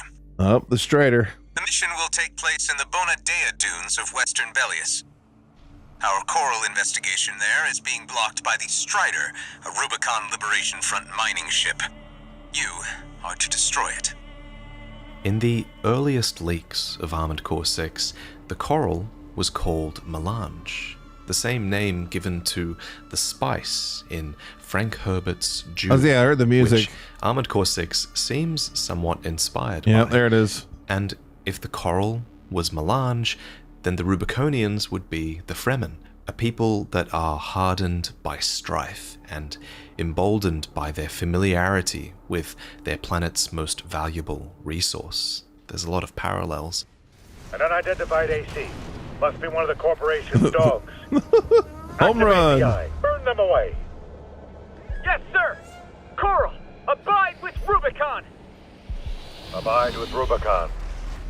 Even the Rubiconians' logo reminds me of the Fremen of Dune, and we first Oh yeah, see this Spirit logo of Motherwell. here Yeah, you're not on wrong. the side of the Strider in the next mission, which is this arms fort that was once merely a ship used to mine coral, except now it's been weaponized. This logo, though, it's infused with some serious symbolism. The Strider is the flagship of our war. Don't get hit by that, you'll die. Hold the line. Defend I would know. the ship with your lives. Did an accident the first time I played. We can't shake the enemy AC! Remember the hardships that made us. Remember that when Rubicon burned, we endured.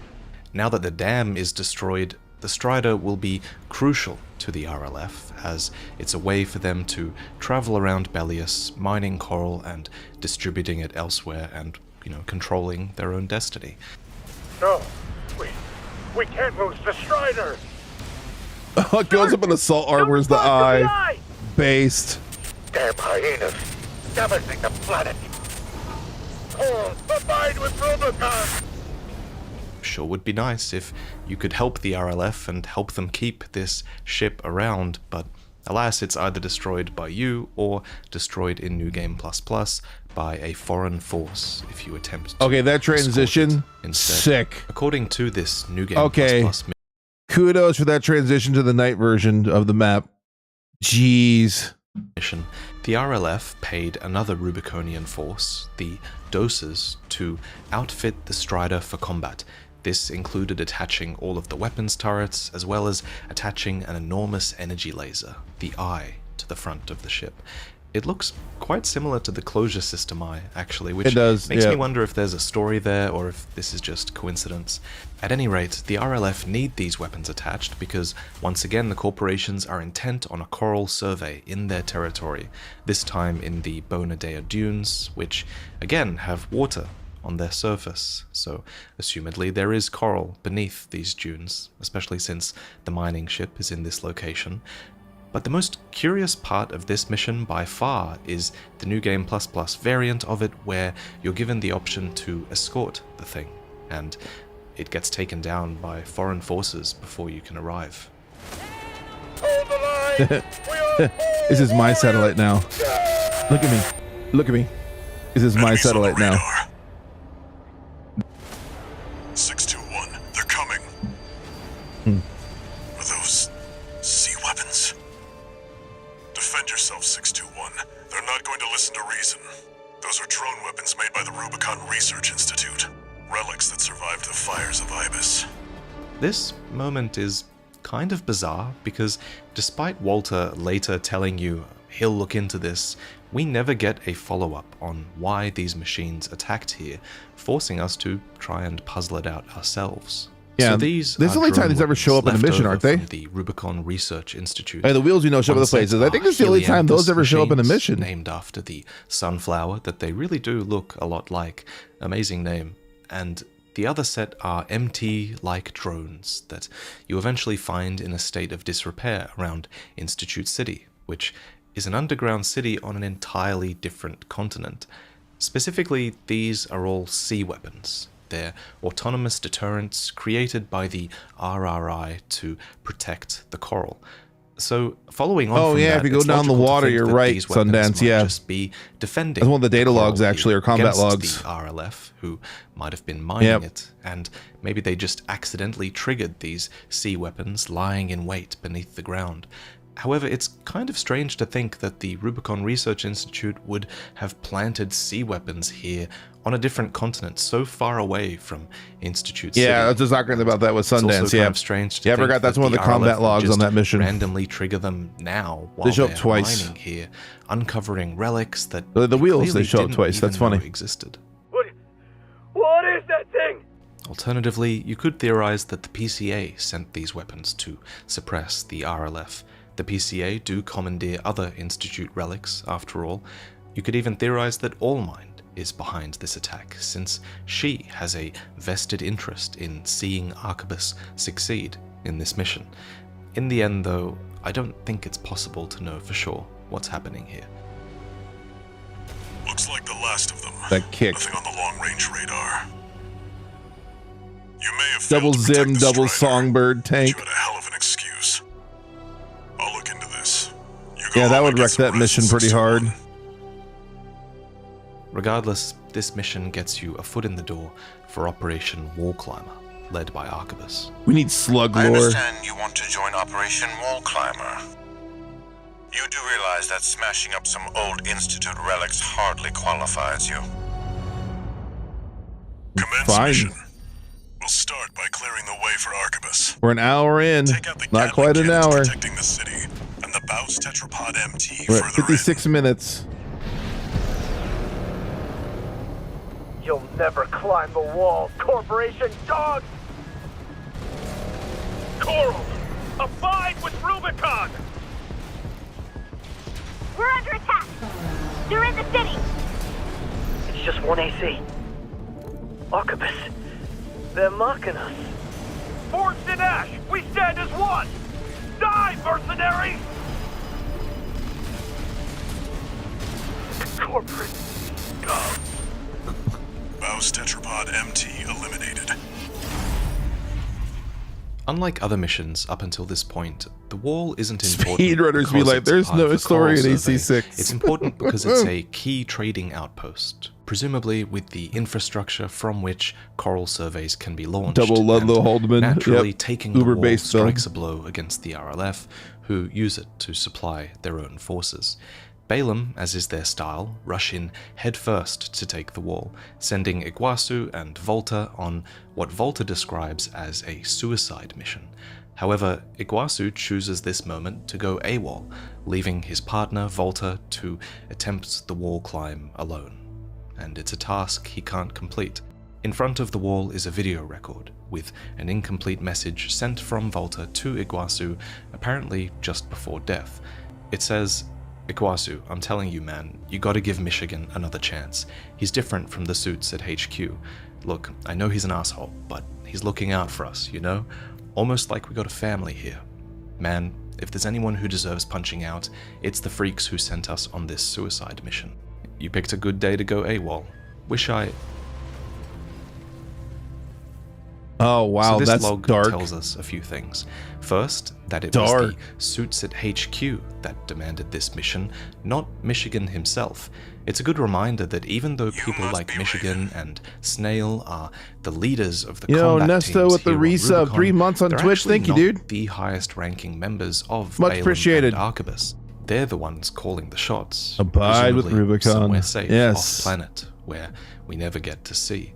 The second thing that's curious is why Iguazu went AWOL here. In the previous mission, Iguazu bragged about being the first over the wall. So what changed? If I had to guess, I'd say Michigan is to blame somewhat. This record reads as if something had just happened between Michigan and Iguazu, with Volta pleading with Iguazu to give Michigan a chance. Presumably, Iguazu is fuming about getting chewed out by Michigan during or after the damn mission, and he deserts the Red Guns for a while here out of bitterness. The sad thing is that Iguazu and Volta work very well as a team, and this desertion might have directly led to Volta's death. What's more, Volta is right. Michigan does look out for Iguazu, and in a later mission when another Balaam member references Iguazu's desertion here, Michigan defends him. Iguazu? Oh yeah, the deserter who pissed his pants and ran. Albany, I'd forgotten we still kept you around. Iguazu's worth 100 of you, which means, Albany, the Merc is worth 20 of him. You're doing nothing productive. Why don't you do the math for us? The answer is 2,000 Albany, sir! But enough about Balaam's red guns. What about Arquebus's Vespers? The word Vesper means evening, as reflected on their emblem. There are 8 Vespers, and as suggested by the briefing in this mission, each Vesper leads their own squad of Arquebus forces, though we never really get to see the forces they lead. Each Vesper also has an emblem that is some anatomical play on the augmented human body, except for Rusty, whose emblem is a muzzled wolf. It's the first of many things that set Rusty apart. since he's not a true Vesper. Instead, he's secretly allied with the RLF and is only playing along with Arquebus's plans for now. Love to play guitar. Do you read me? This is V4 Rusty. You're fast. Guess you're sharper than they'd say. I'll have to step up my own game.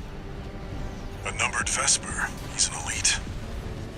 But remember, even Balaam couldn't crack the wall. That wasted assault armor makes me hurt. Then again, you do get a refill, so who cares? You do get a real supply. I guess that doesn't really matter that much. You must be Raven. One of the infamous handler Walter's hounds. Interesting. You ready to climb the wall? Vesper emblem guitar Interesting picks. that Handler Walter is called Infamous here. It makes you wonder what his other hounds' jobs have been before Rubicon, and I always thought it kind of looked like a necktie. Such a reputation. The necktie is the vibe I get from it. A heavy mobile cannon. Like a suit. I wouldn't recommend taking it head on. That's the stuff. Walter knows how to pick 'em. Watch out. It's coming. It won't be able to Laser keep up blade with lance, steel that's haze. base. I'll distract it while you hit its blind spot. Stay focused, 621. Okay. Okay. The slow motion on the rusty slicer build up. I saw that. Look at it.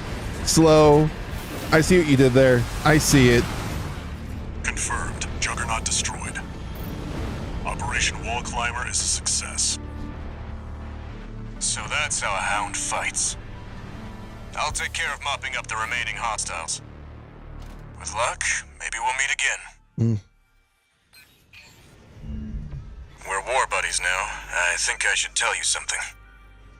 During Operation Wall Climber, Arquebus was planning to sacrifice you. The plan was to use independent mercenaries to clear the way so that the Vespers could step in and take over. But instead, you took the wall. The higher-ups are going to remember you now, that's for sure. As will I.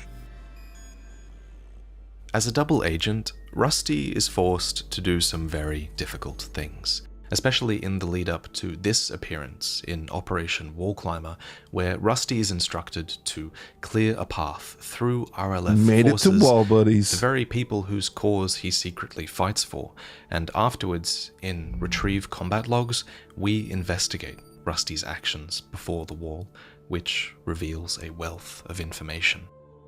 Search the nearby wrecks for combat logs recording engagements with V4 Rusty. That's what we're looking for, 621. I'll analyze it on my end. Many members of the RLF have craft that have been destroyed here, with some even triggering their emergency eject levers as soon as they engage Rusty. Perhaps they recognize him and decide to get out quick, but not all of them would have known what was going on here, because at least one of these tragic logs comes in the form of a video record of a fallen RLF pilot who does recognize Rusty, but doesn't understand why they've turned on the RLF here. They say, "I know you, I've seen Uncle's files," referring to the files of Uncle Flatwell, who is second in command in the RLF. The last part of Flatwell's bio reads, "For a time, Flatwell worked as a spy within the extraplanetary corporations and has sway over a rather significant contact in Snyder's HR department." So, like Rusty, Flatwell was also able to infiltrate the extraplanetary corporations. And while Rusty infiltrated the Vespers, who are a part of Arquebus, Flatwell infiltrated Snyder, who have Arquebus as their parent company. And the fact that Flatwell managed to infiltrate an extraplanetary corporation The head is so makes goofy. me wonder, because does that imply that he escaped from Rubicon before the fires of Ibis and then infiltrated, or does it suggest that he's not even Rubiconian at all? At any rate, he's not a spy for Arquebus anymore, but he does still have an influential contact within Snyder and continues to hold sway with them. Hey, buddy. Which leads me to my next theory, which is that I wonder, did Rusty Infinity, manage thanks to for the follow infiltrate over on Arquebus Twitch, thank you. through this same contact with Snyder? After all, his arena bio reveals that he was discovered through the recruitment program operated by Snyder, an Arquebus affiliate, and goes on to state, Rusty so quickly distinguished himself that he was selected to join the upper echelons of Vespers in less than half a year. Rusty received augmentation surgery prior to joining the Vespers, and though the precise details are unclear, he has declared himself to be of the 8th generation. The wording here of Rusty declaring himself to be of the 8th generation makes it pretty clear that he's not really of 8th generation augmentation. If I had to guess, Rusty probably declared himself as an 8th gen because this is one of the most advanced generations of augmentation. Oh man, the camera blew up my grenade. Perhaps he thought having this would help ingratiate himself with his fellow Vespers, who are themselves all products of modern augmentation. We also speculate that this is Rusty in the STK sketches, the man making a strong effort to buddy up to his fellow Vespers. What's most suspect with Rusty are the precise details. Oh, that's a neat his shot. True prior augmentation So is that. surgery. Augmentation isn't exactly an easy thing to get. It's not cheap, and it's not particularly widely practiced either. I don't even think there's any evidence that any Balaam members are augmented, except for Iguazu. So either Rusty is an old-gen augment without any issues with his humanity, or he's a modern augment from a source he doesn't want to disclose, or perhaps he's not an augmented human at all. What do you think? Another thing we discover about Rusty in this mission is that he doesn't use the laser weaponry that other Vespers typically use. Instead, he favors kinetic weaponry, of the sort the RLF prefer in battle. To me, this suggests that he has prior experience with this weaponry, otherwise you'd think he would just take up the laser weapons, right? I like the idea that Rusty is secretly Rubiconian because of this, as all of the Rubiconians prefer these weapons, but this is just my own speculation. Rusty's not a bad biggest theory. secret on Rubicon is hidden Kinda in makes this sense, last actually. log, encoded comms, which reveal Rusty was communicating with the RLF here, even as he took them out. The lines are interrupted, Secret but bash show I'm going to enjoyer. try and fill in the gaps, since I now know what these communications are referring to. It should read something like, Yeah, no "When the augments time on Rusty would be comes, nuts. Furlong will He's assist truly with a the new type. technology stolen Like, truly. by Elcano.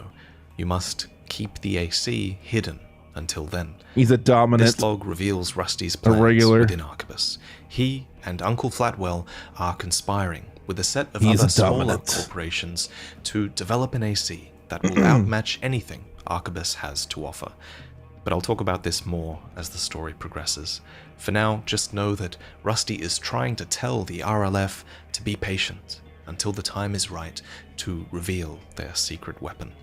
Some of the RLF present at the wall anticipate an attack from the Vespers. Friendly comms from before the start of their mission reveal as much, with Pranic RLF Enjoyer. members stating, "We can't beat the top Vespers. We're as good as Pranic, dead." Hammer, At least Zee is Aoife, off duty.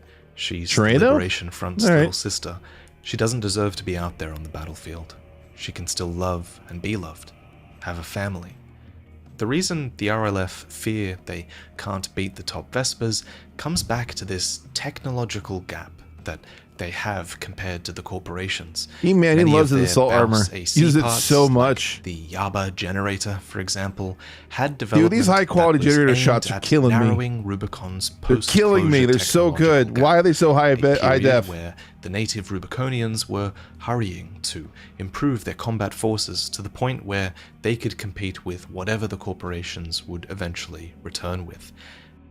And so they really do need this secret weapon AC that Rusty and the other corporations are conspiring to develop, because the RLF are largely held back by their outdated AC, Charged hammer many that of no which one fight uses, without yep. even a full set of weapons. Take little Zee's AC UAU, for example. She arrives towards the Double end of this little mission, Jim or little coming to ZE. the battlefield Perfect. late. She was off duty, but perhaps she heard about what was transpiring here and came as quickly as she could. You, AC pilot. You're no comrade of ours, are you?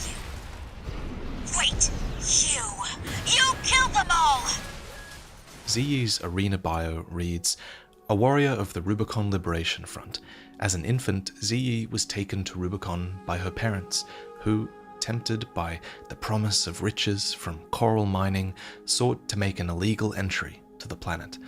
Only Ziyi survived the crash landing. She came under the guardianship of Uncle Flatwell of the Rubicon Liberation Front, and the core of an AC was the young orphan's cradle as she grew up to become a coral warrior." I'm a coral warrior, just like the others, and I will not give Oh yeah, Eric. Yeah, welcome in, by the way. Thanks for coming in by. And also that's shuffle boosting. Yeah, you can do some weird things with your camera movement while you're assault boosting to increase your speed by a stupid amount. Perhaps this is why little Ziyi's emblem is a fish out of water. She was an off-worlder, and her dialogue reveals her desperately striving to fit in as one of them, despite her fellow Rubiconians worrying about her constantly. We're not like you, a greedy hound. I'm sorry. A delayed hammer throw. Couldn't keep my promise. Confirmed. Enemy AC destroyed. Get back to work, 621. Ziyi's death dialogue mentions someone called Arshiel, who she apparently made a promise to. Arshiel's identity is never made clear in-game, but we can figure out who he is thanks to Armored Core's voice actor credits. Turns out Arshiel is the nameless RLF member who gives you most of their mission briefings. Raven, here's an operation that may be of interest to you. So, fittingly, he's also the one who gives you an alternate mission to retrieve combat logs in New Game Plus, asking you to engage in a prisoner rescue mission instead. And one of these prisoners is Ziyi, who Arshiel eventually thanks you very personally for saving. Raven, there's a mission I'd like you to take on. We have authorized a solo helicopter sortie to rescue Also another good detail to be found. comrades. That's pretty crazy.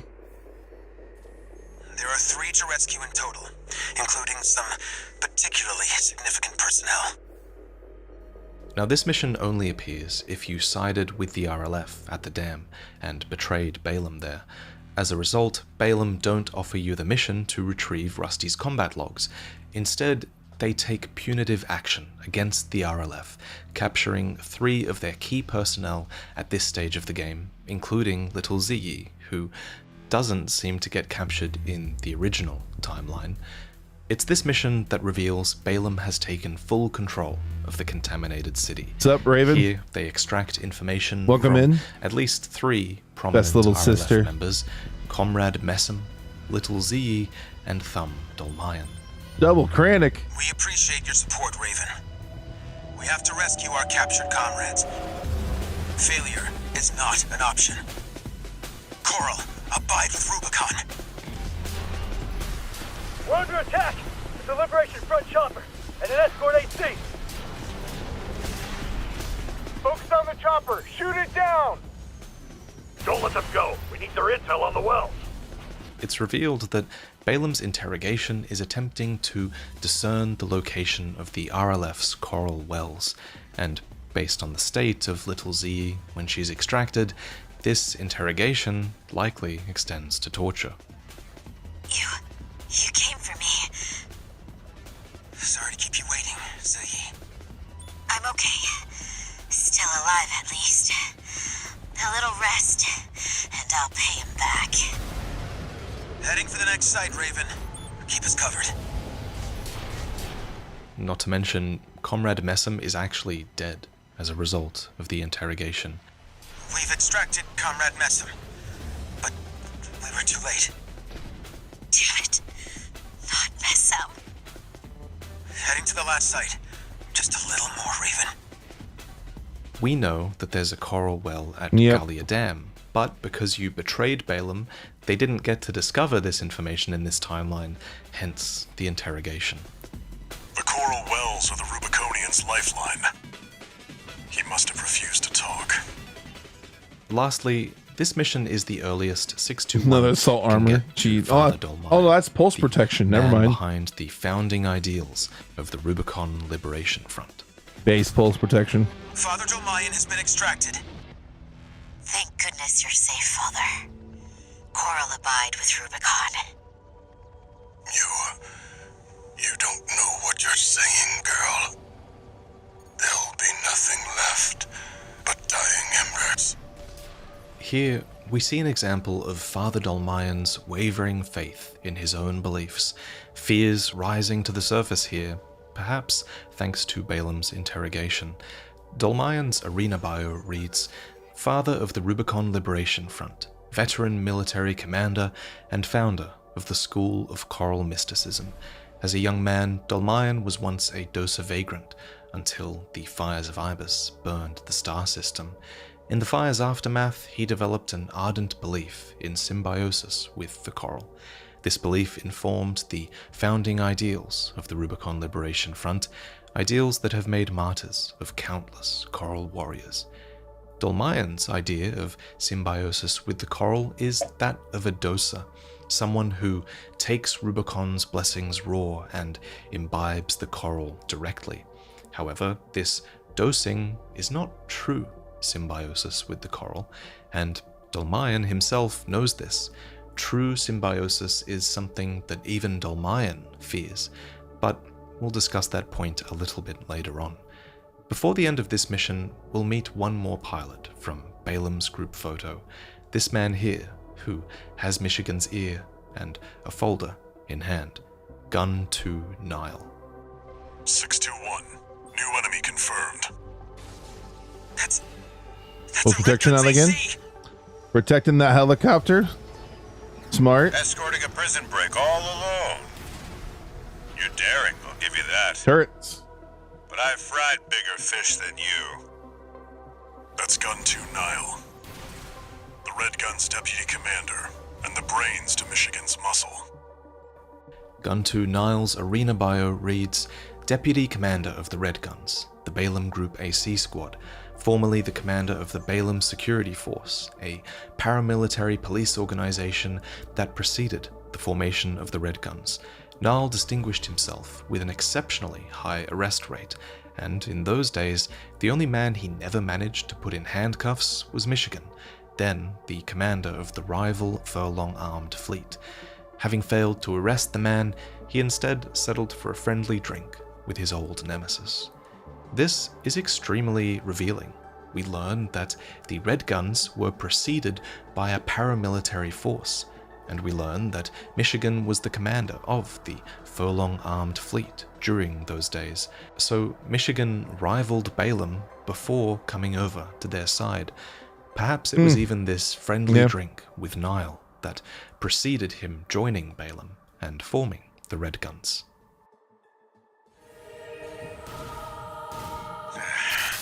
No wonder Michigan took a shine to you. Confirmed. Threatening through reverie. Gun 2 Nile is down. Raven, a symbol of resolve.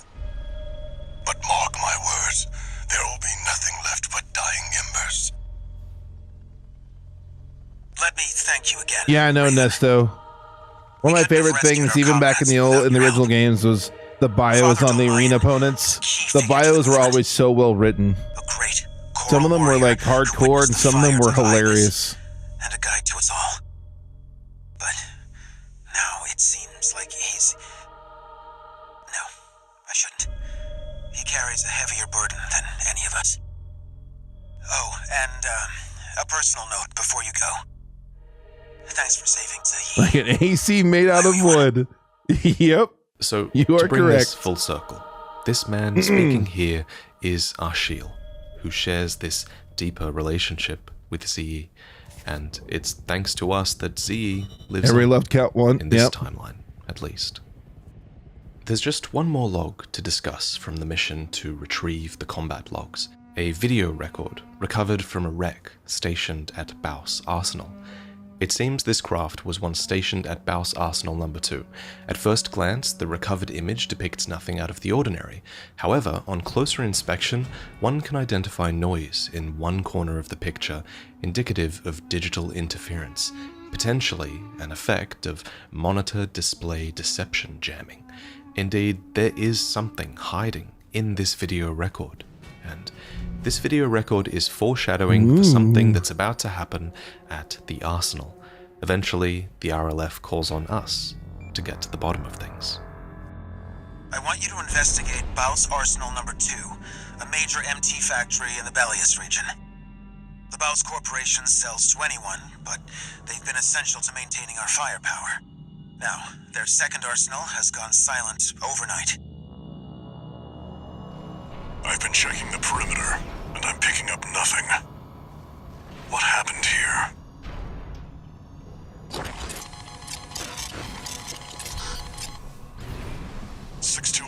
Watch its shots and see where they're coming from.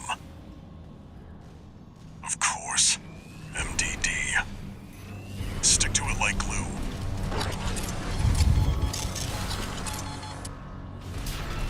MDD. Encoded comms. Was that mech behind what Oh happened yeah, here? 5.5 hours. Soon Raven, enough, it's we huge. realized that the hostile mechs here are Huge. using MDD, the same monitor display deception noted in this Okay, that's a sweet shot, by the way. Love that. The same monitor That's really cool. display deception noted in this video record.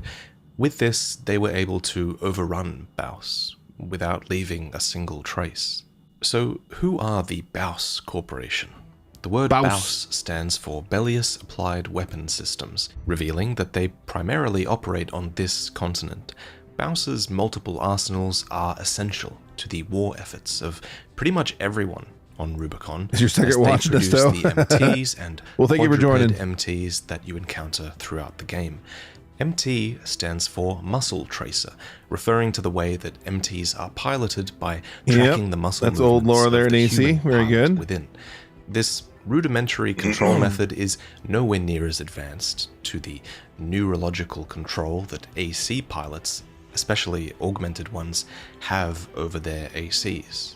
But muscle tracing is likely much easier to use for the average person, and thus it's widely used across G Gundam Rubicon, shout out. I love G Gundam, most by the way. enemies we encounter are MT Love G units. Gundam. The reason Baus and their MTs Hand of mine are is so burning essential red. comes back again to the idea that access to Rubicon has been difficult for the corporations. Arquebus and Balaam are corporations the size of countries, maybe even planets, and yet they were only able to get a fraction of their power onto Rubicon, partly because of the PCA, though this could also be explained if we assume interstellar What's up, travel Green Knight? is Welcome just in, and also welcome in, slow Soka. and or difficult in Armored Core I didn't say hi 6. to you already. Whatever the case, Baus are an established production force on planet, and thus its Baus MTs are extremely desirable for every player in this war. That said, there's some evidence to suggest that Baus are on the side of the Rubiconians and the RLF, Baus. and it's difficult to imagine that they wouldn't be on the Rubiconian side. It's just fun to say Baus. Baus. Baus. Fun name to say. They are a corporation native to Rubicon, after all, one that might have even existed before the fires of Ibis. Our best piece of evidence for Baus's true allegiance is this record of a Baus guard's last words, recorded right before they were shot dead by an unknown aggressor. Their log here in this mission reads, "You're just on edge, man. Baus supplies MTs to the off-world corps, too. No one would ever touch this arsenal. Gotta move as many units as we can to bankroll Elcano. That's the only way we Rubiconians stand at..." What was that? The connections? Yeah. So this guard was All basically minds got saying 'em. that Baus is untouchable because they're playing it neutral between all the hostile forces. And if you're wondering why Baus doesn't just side with RLF against the corporations, well, I think that's because going down that route might Oh, my not jump really scare is achieve correct. anything in the long run. The corporations aren't going to stop assaulting Rubicon until they get the coral, and Baus only has the numerical advantage here. They don't have the tech advantage. As echoed by a lot of their part descriptions, Baus is primarily concerned with closing the post-closure technological gap. And for that, they need the knowledge gained from the extraplanetary corporations. So they've partnered with Elcano, who, according to Steelhaze's AC data, have stolen Arquebus technology and used it to develop a new model. And BAUS are funneling credits to Elcano so that Elcano can bankroll this new tech with an absurd amount of cash. So who are Elcano? Well, their logo is included on this graphic describing the qualities of a Rubiconian AC, so they're clearly a Rubiconian corporation. As for the parts they're known for, well, Elcano have their roots in producing and forging steel, allowing for parts that are strong but light and agile, traits only enhanced by the fact they've been copying Snyder's work as well, since Snyder are also known for aerodynamic ACs. All of this is helping them to create a unit that's perfect for Rusty, who favors these kinds of agile craft. After this tech is perfected, I assume their endgame is to bet on the Rubiconians, who are really only held back by their outdated tech, and if their tech improves, BAUS and the Rubiconians and Elcano could conceivably become a force greater than all of the corporations combined, finally able to defend their planet from the outsiders and free it from the PCA as well. According to the blueprint, there's a massive water reservoir deep inside the arsenal. If there's anything waiting for us, that's where it'll be. I've never noticed that death animation before. That's hilarious. Look at this. This tumbles over and dies. Like, if there's anything waiting for us, that's where it'll be. Is that a coral response? 621, get down and take a closer look. Perhaps unsurprisingly, BAUS, being Rubiconians, secretly have control of a coral well at their arsenal. BAUS was hiding a well all this time.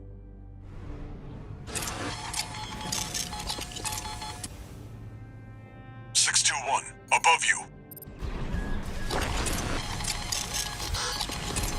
You're outnumbered. Pick them off one by one, 621. Seems that's the last of them. This wasn't a simple check-in after all. Head back and rest up, 621. The shield is so bulky. And if you're asking why the PCA doesn't just take over BAUS to stop all of the corporations from buying all their firepower, well, they actually do kind of try to at this time, with a mandatory inspection in an alternate mission here. Indeed, it's quite convenient for the PCA to launch such an attack. They actually have a watch point right next door, if you look at the map. This fact also conveniently explains why BAUS is able to set up a coral well in this arsenal. The arsenal is located right next to the watch point, and there's definitely coral beneath the watch point.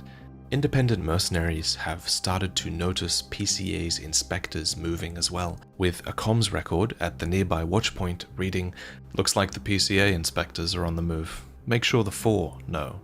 As for the other corps, well, Melonite and Takagawa don't seem too ambitious. All they care about is selling their products. Furlong, though, they're pretending to be neutral, but you know those crafty foxes would never make a move out in the open. Yep. So to quickly break that down, the 4 are the 4 big corporations: Balaam, Darfang, Arquebus, and Snyder. As for the other corporations, Melonite, like has a slight German accent when he says Schneider, it's perfect. And Takigawa are simply known for their pulse tech, but Furlong are indeed collaborating on the production of the RLF's secret AC project, so they are indeed crafty foxes, though on the surface they simply appear to be missile specialists. Anyway, according to the New Game ++ mission briefing, BAUS intend to disrupt this PCA inspection with a raid by independent mercenaries, but this New Game Plus mission is given to us from Allmind, not BAUS, and as we soon learn in either mission, BAUS probably aren't exactly in control here anymore. Instead, their facility has been completely taken over by Allmind, Kate Markson, and her MDD ghosts. My name is Kate Markson. I have a special request to ask of you. It concerns the elimination of PCA mandatory AC name inspection transcriber is a very fitting dispatched name. to Baus Arsenal number 2. I need you to lie in wait inside the arsenal and ambush the Vanguard squad. I'll disrupt their rearguard squad outside, then rendezvous with you. So this is Kate Markson, and she's totally a human. She's got a human name and lots of very human qualities as well. Yeah, nah, it's all mind. And if it's not all mind, then it's an AI that's sympathetic with her, at least. Commence mission. Eliminate the PCA's mandatory inspection squads. I'm grateful for your support, Raven.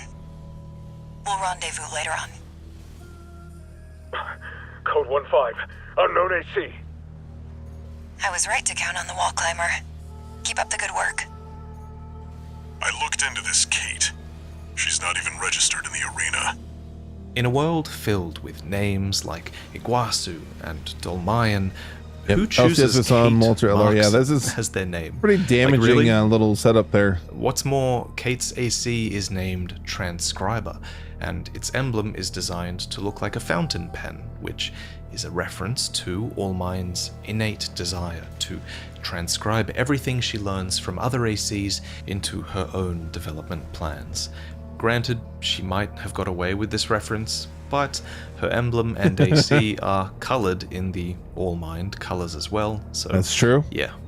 Kate's AC is using All Mind's Mind Beta unit, whose arena model reveals it to feature an AI that benefits from the breadth of All Mind's research archives. All Mind anticipates that this new model, Mind Beta, can autonomously operate in actual combat at the same level as a highly skilled mercenary. And ominously, it's this exact model that can actually be seen in the background of the Baus Guard's last words here as well, suggesting that Kate was the I didn't Vanguard notice that sent detail in before in first. that, As for that whether data these log. ghost units are affiliated with All Mind as well, they are. They show up everywhere that All Mind is involved, and their stealth complements her surreptitious tactics throughout the story. So in your first playthrough, you act on behalf of the RLF to try and Black figure and white out filter. what happened at the arsenal. But in New Game Plus, you get to see what happens from All Mind's perspective, at a point where she's already taken over Yeah, the Sucker, you're not arsenal, wrong. but where she wants to ward off Yeah, the ghosts are very PCA's cool close up. incursion They with are. mechs instead. Now, All Mind probably could have resisted the PCA with her ghost units, but that would have looked suspicious. Instead, by using ACs like Kate Markson and hired independent mercenaries like you, she can pretend to be defending against them on behalf of Baus. Raven, I've finished mopping up, but I have something to report. The PCA has made an unexpected move. Let's rendezvous for now. You heard the lady. Updating marker data. Updating marker data. As much as I'd love to stop and chat, I'm afraid we're rather pressed for time. A side effect of this mission is that it's revealed to Walter and 621 much earlier that the PCA's suppression fleet is on its way to Rubicon. Attending scene. We've got a 3-1C on our hands. We've lost the inspection team. Merc's made a big mistake. System authorization received. Commencing termination. This isn't Subject Guard that's fighting here. Instead, these are the PCA's special forces. Once again, assault Their armor. suppression fleet is coming to Rubicon. These are just the Outriders. 621. Jeez, Kate Markson just blowing them There's up. no avoiding this encounter now. Wipe them out. For now, though, these are just their Outriders. A set of Ectremoi, which is a name from Greek antiquity which means outrunners, and the Cataphract also shows up. And the name Cataphract means armored or completely enclosed. Well, except for the giant obvious weak spot that they probably think no one would be dumb enough to approach head on. Except a hound, of course. Of course. Code 3-1. Oh yeah, of course the chainsaw just wrecks Cataphract too. Damn it! It can't be. It really is Raven. Confirmed. All special forces Yep. craft destroyed. Chainsaw just wrecks Cataphract. It's insane. work, Raven. You've shown me a thing or two. 617 also defeated a cataphract, as well as other PCA forces besides in the story trailer. By going right in the middle and shooting with a Gatling gun point blank in the face thing. Yeah, it's true. Why 617 and 619 and 620 were fighting against the PCA here, right? But we don't. Our only clue, really, comes at the end of this mission, where Walter contacts Carla, another member of Overseer, who wants to burn the coral. Long time no see, Walter. Looking good for a change. I see you've got a new augmented human. What happened to 617 and the rest? Their jobs. They did what it took to get us here. Known as they died. This at least tells us that whatever 617 and the other hounds achieved, it was a part of what got us onto Rubicon Means in the first they place. died. Maybe Walter was raiding a PCA base in order to hack them for information, or to install a backdoor into PCA systems. 617 and the others could have even been a part of Branch's plan to punch a hole in the closure system. We just can't say for sure. Anyway, after this dialogue from Walter, we get dialogue from Carla that leads into the watch point. If you investigate Baus Arsenal number 2 and defeat Allmind's ghosts, Carla hacks into them, calling them friends sarcastically. I found the data our friends left behind. There's something promising in the watch point. But if you obstruct the mandatory inspection and side with Kate Markson instead, that's how you learn about the watch point instead. But we've run into someone shady. Someone you want me to look into? Yeah. Independent mercenary. Goes by Kate. Either way, it's Allmind who leads you here. So I think it's fitting 620 then that quit we before the discuss patch drop. Allmind's goal here at the watch point, a place that she is also extremely interested in. This is a rather personal request from a friend of mine. Personal request. It concerns a certain facility. Pepperfy, welcome in. Welcome. Once it regulated the underground flow of coral. Now it serves to monitor the dormant veins. I want you to attack it. It's hard to say exactly what Walter hopes to achieve by destroying the watchpoint's sensor, but Carla has figured out that there's something promising at the watchpoint, and my best guess is just that Walter's more than happy to let Carla dig around there after 621 renders the place obsolete and deals this huge blow to the PCA.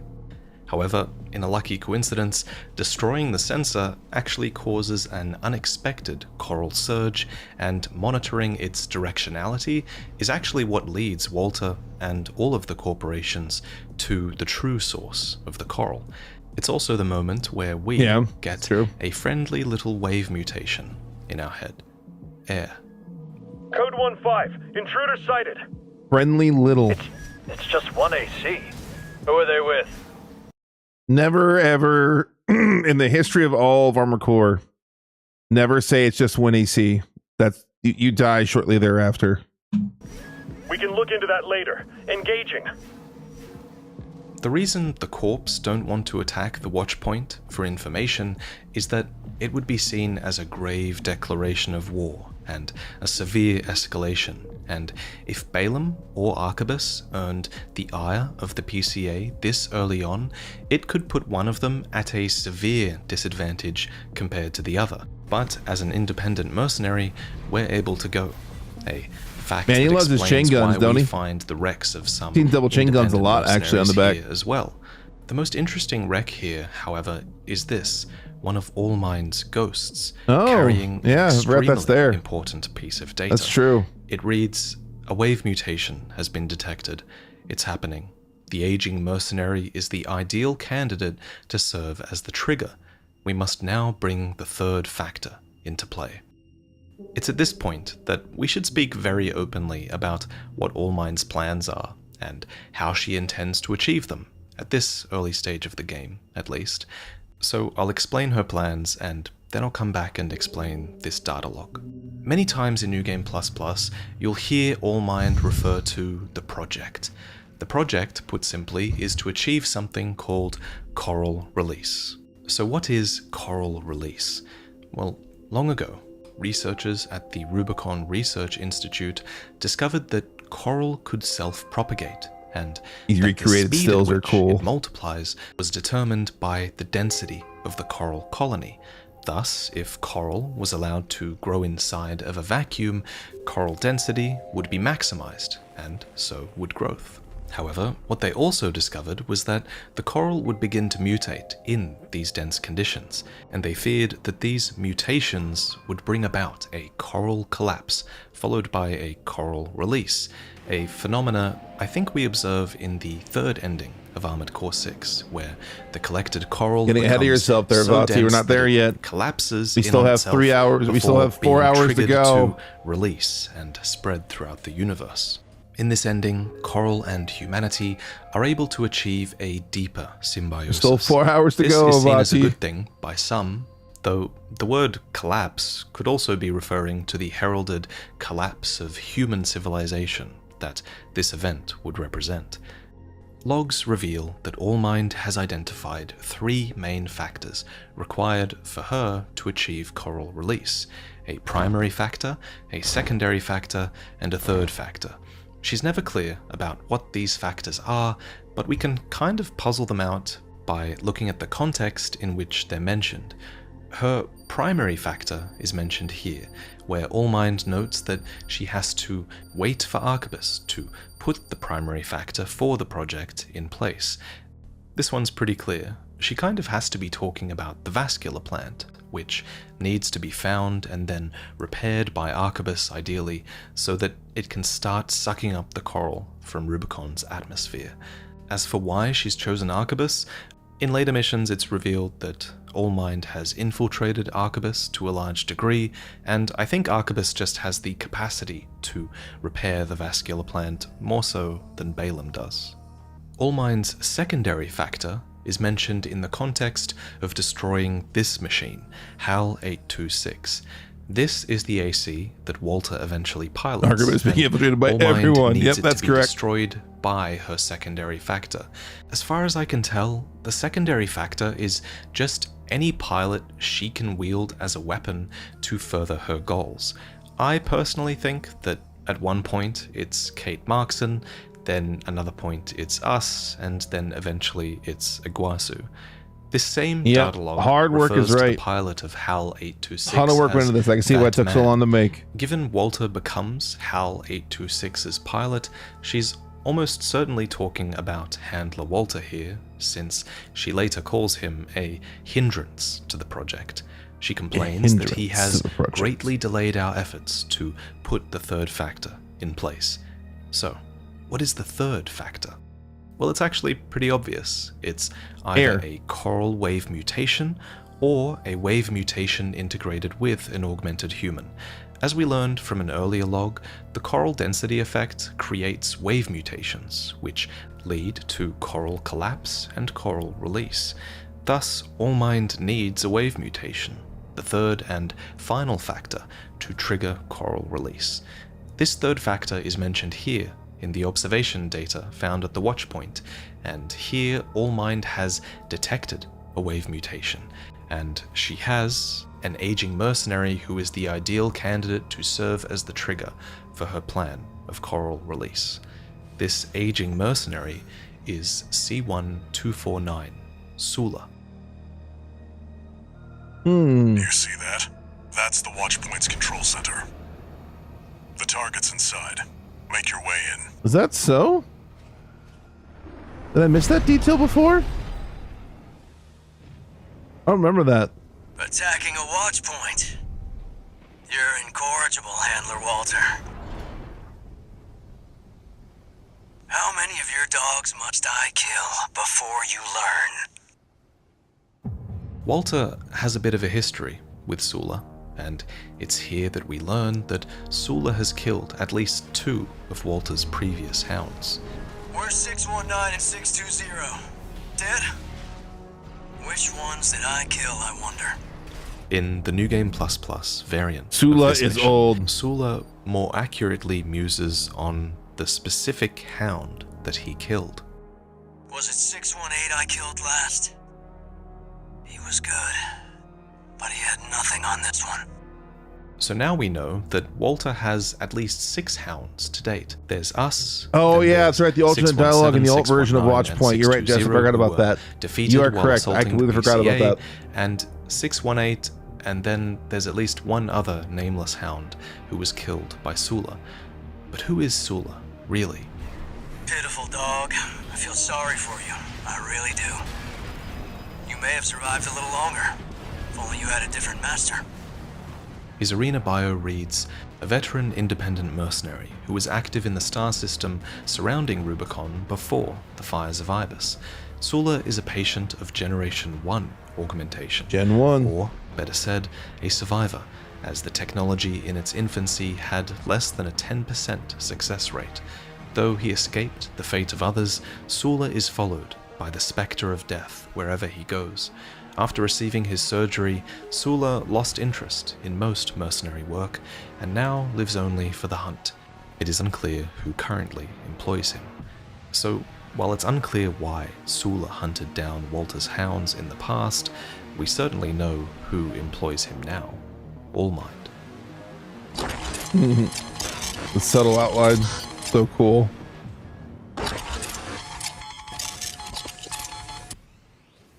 Encrypted comms. You must be controlling them too. Don't think twice, 621. Kill him before he kills you. If the presence of Allmind's ghosts here in New Game++ wasn't enough to convince you that Sula is working for Allmind, there's also this list that appears later showing Allmind's prime candidates for Coral release, and one of them is clearly Sula, who Walter identifies for us as C1249. This list is organized into 4 columns, with each column showing a different generation of augmented human. Only generations 1 to 4 are listed here because these are the generations of augmentation that successfully used pulses of coral to augment their subjects. Thus, these augmented humans, including you and Sula, have been highlighted as subjects that should theoretically be able to make contact with a coral wave mutation, which Allmind has detected at the watchpoint here. Incidentally, this might be why Allmind decided to take over Baus Arsenal No. 2 in the first place. There was a coral well there, which might have been instrumental and so to wake her them, like plans wake the of dog up thing. locating Yeah, a coral wave that would make a mutation. lot of sense. This C-model mid-range radar imaging overlay in her ghost's log reveals one more thing too.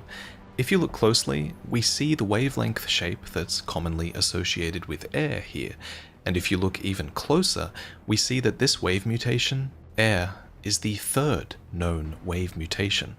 This checks out, as before her, we know of one wave mutation named Seria, and we'll talk about her later, and then before that, there would have been another nameless wave mutation that led to the first coral collapse and the fires of Ibis, and we'll talk about that event in more detail later on as well. Handler Walter, I'll be coming for you next. Right now, 621 and Walter are a threat to Allmind. You'd think that she'd avoid killing us since we're on her list as a potentate for coral release, but she clearly prefers Sula, who is far easier to control than one of Walter's hounds. And yet, well, of course, when we kill Sula... Handler Walter, forget about the hound.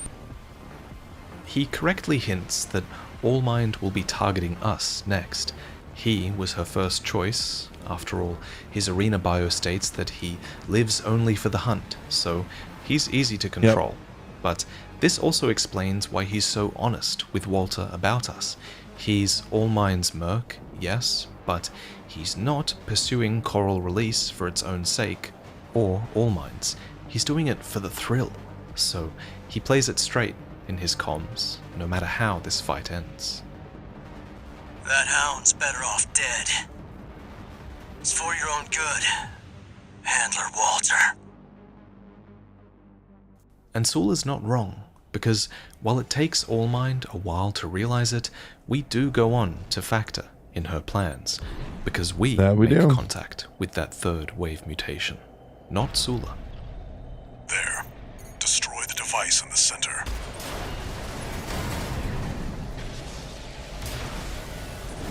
Good job, 621.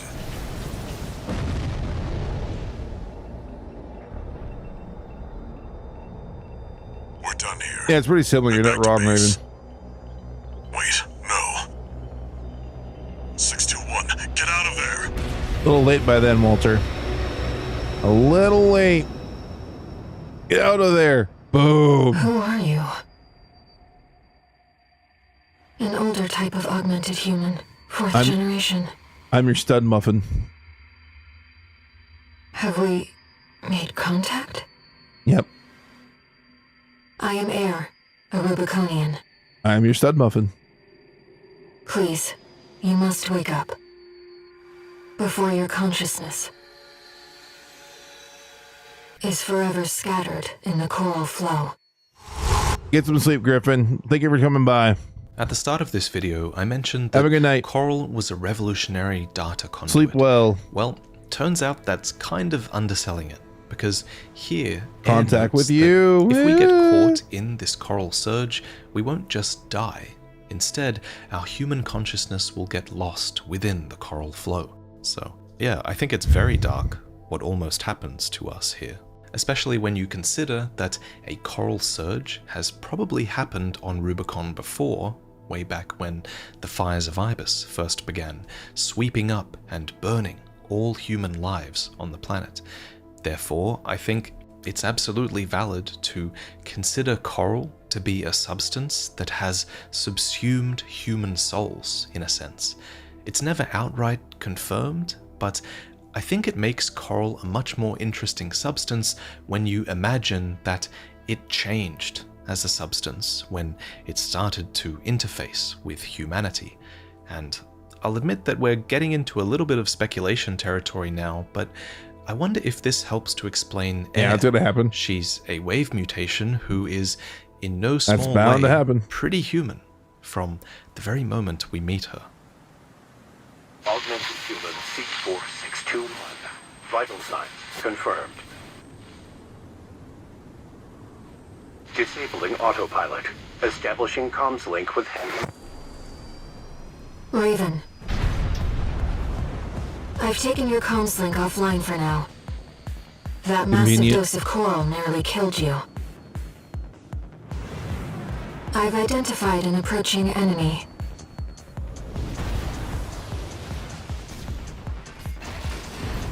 I've looked into the enemy craft. It's an autonomous PCA craft, Balteus.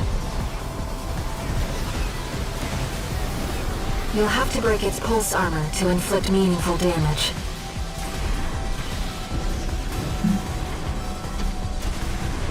I'll synchronize with your brainwaves. One of the better tracks in the Maintain OST. contact to support you. Picking up a massive heat signature. Evasive action, Raven.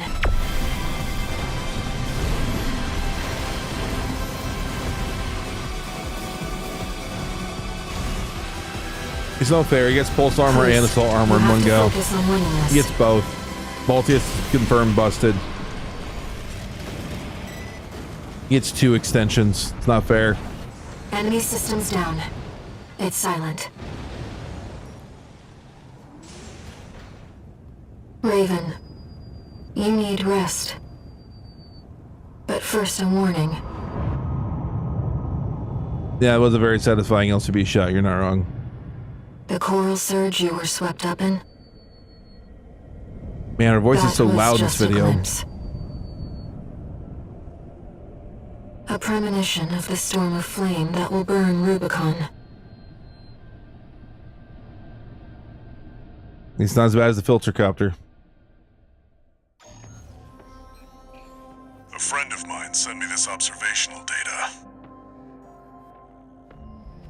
Look, 621. Look. A localized coral explosion caused by the Look, surge 621. has a certain directionality. It's headed straight for the central ice field across the Aeolian Ocean. like a flock of birds or a school of fish, coral loves company. Which means, somewhere in the ice field, there's a huge mass of coral. Hollywood editing error. As befits a coral entity, Air was inclined to stay with her coral brethren, and when the surge blows them sky high, she's still inclined to follow them, wherever they go. One interesting thing to note here is that while one coral surge occurred here, it actually triggered a coral explosion way further west. This is because there's a difference between a coral surge and a coral explosion. A coral surge is just a mass of coral moving outwards, escaping a vacuum, perhaps. We later learn that the destruction of this watchpoint created a number of coral surges, so I assume us destroying the watchpoint caused the underground coral to vent out and surge in the entire region. Human plus. But what happened in the northwest wasn't just a coral surge, it was a coral explosion. A coral explosion only occurs when the coral is genuine ignited, augmentation is this, then as we later learn, original Human it Plus takes was a like lot the alpha of set. combustion It was alpha ignite generation. Coral, so I assume there must have been something that ignited it over there in northwestern Bellius. Not that we'll ever really know, since the whole area was Yeah, the explosion in a different place. Yeah, I noticed that during the game before. I thought it was weird. This marks the end of Chapter 1. The cinders from this coral explosion begin to converge northwest, hinting that there's a larger coral mass in that direction. It's around this time that 621 tells Walter that they've started hearing voices. You said you could hear a strange voice in your head. That's a common side effect of old gen augmentation. Could also is be it? from getting caught in that coral surge. Don't let it bother you. There's more people who have stud. People call It's them interesting stud to muffins note in their that heads. 621 is capable of communicating, though it's probably non-verbal. It's also interesting to note that hearing voices was a common side effect of old-gen augmentation. I don't think this is suggesting that other augmented humans had wave mutations in their head like we do. These sentient wave mutations appear quite rare, after all. Rather, the voices that other augmented humans heard probably came from the general coral swarm, or maybe from the cinders that burned coral left behind. I bet those voices were probably just dismissed as schizophrenia back in the day, and it's kind of chilling to think that all along those voices were real.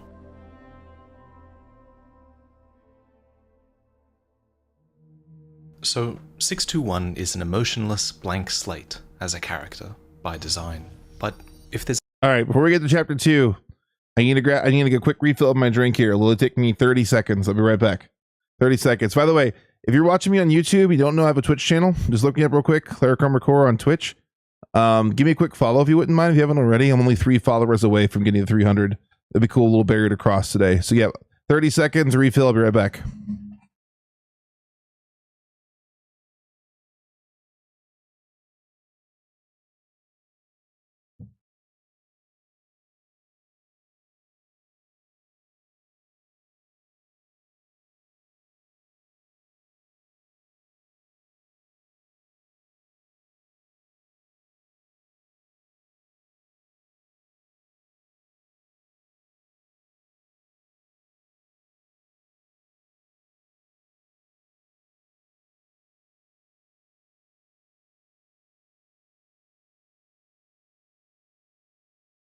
Hey, buddy.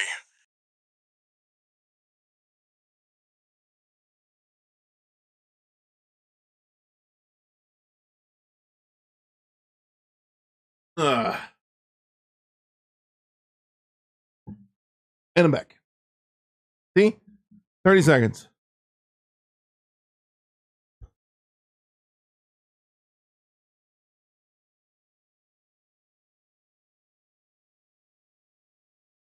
Soka, thank you for the follow. Appreciate you. Here we go.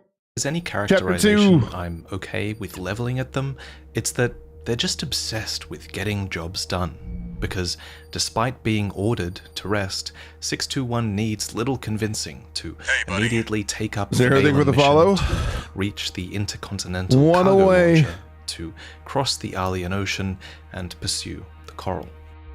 Commencing infiltration to grid 086. Creating backdoor into system. Deactivating lock on vertical catapult. Connecting steam cylinders. Launching. All right, Raven. Hey, buddy. Let's get to work, shall Raider, we? thank you for the follow. 300. Woo! This job requires that you infiltrate grid 086, an older grid 300 on Twitch. than the one Awesome. you landed in, and one that's much more dangerous. It's the territory of RAD, Thank you all so much. a group of arms dealers who are themselves an organization of Golmet. dosers, Rubiconians who treat coral like a drug. A nearby recording of Doser ravings mentions their distaste for coral mealworms, which don't have nearly enough coral to satisfy their cravings. Taking Rubicon's blessings raw instead hits your brain with a pop and a sizzle, and many dosers are utterly addicted. By the way, I'm narrowing in on 5,000 subs on YouTube. I net plus 120 subscribers this last week.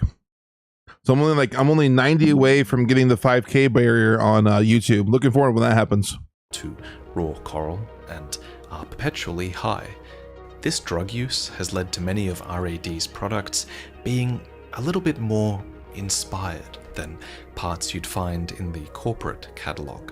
Take Delivery Boy, for example, which came from the feverish mind of a coral-addled engineer and packs a large number of compact explosives into a box that repeatedly Everyone's favorite circles around Delivery to Boy. make its deliveries. Who doesn't like There's Delivery also Boy? this RAD booster with an eccentric model number that suggests development under intoxicating influences.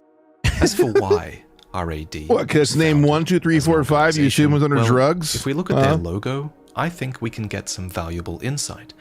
First off, enshrined within, other words, colony revitalization, RAD is a Rubiconian force, and if there was ever a time for colony revitalization, then it would have been after the fires of Ibis, which Where's our decimated Amazon the human TV series? population, leaving few survivors.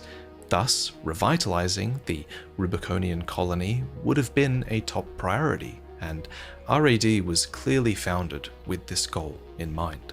This naturally leads into the second piece of text featured on their logo, which is reuse and development. RAD refused to be wasteful. It's also like a giant towards the recycle future, symbol. And many of their AC parts reflect this. Bad Cook, for example, was once a tool used to melt down scrap at ultra-high temperatures. Double Trouble was originally a tool used by industrial demolition craft, and the wrecker parts were originally spec'd for demolition work.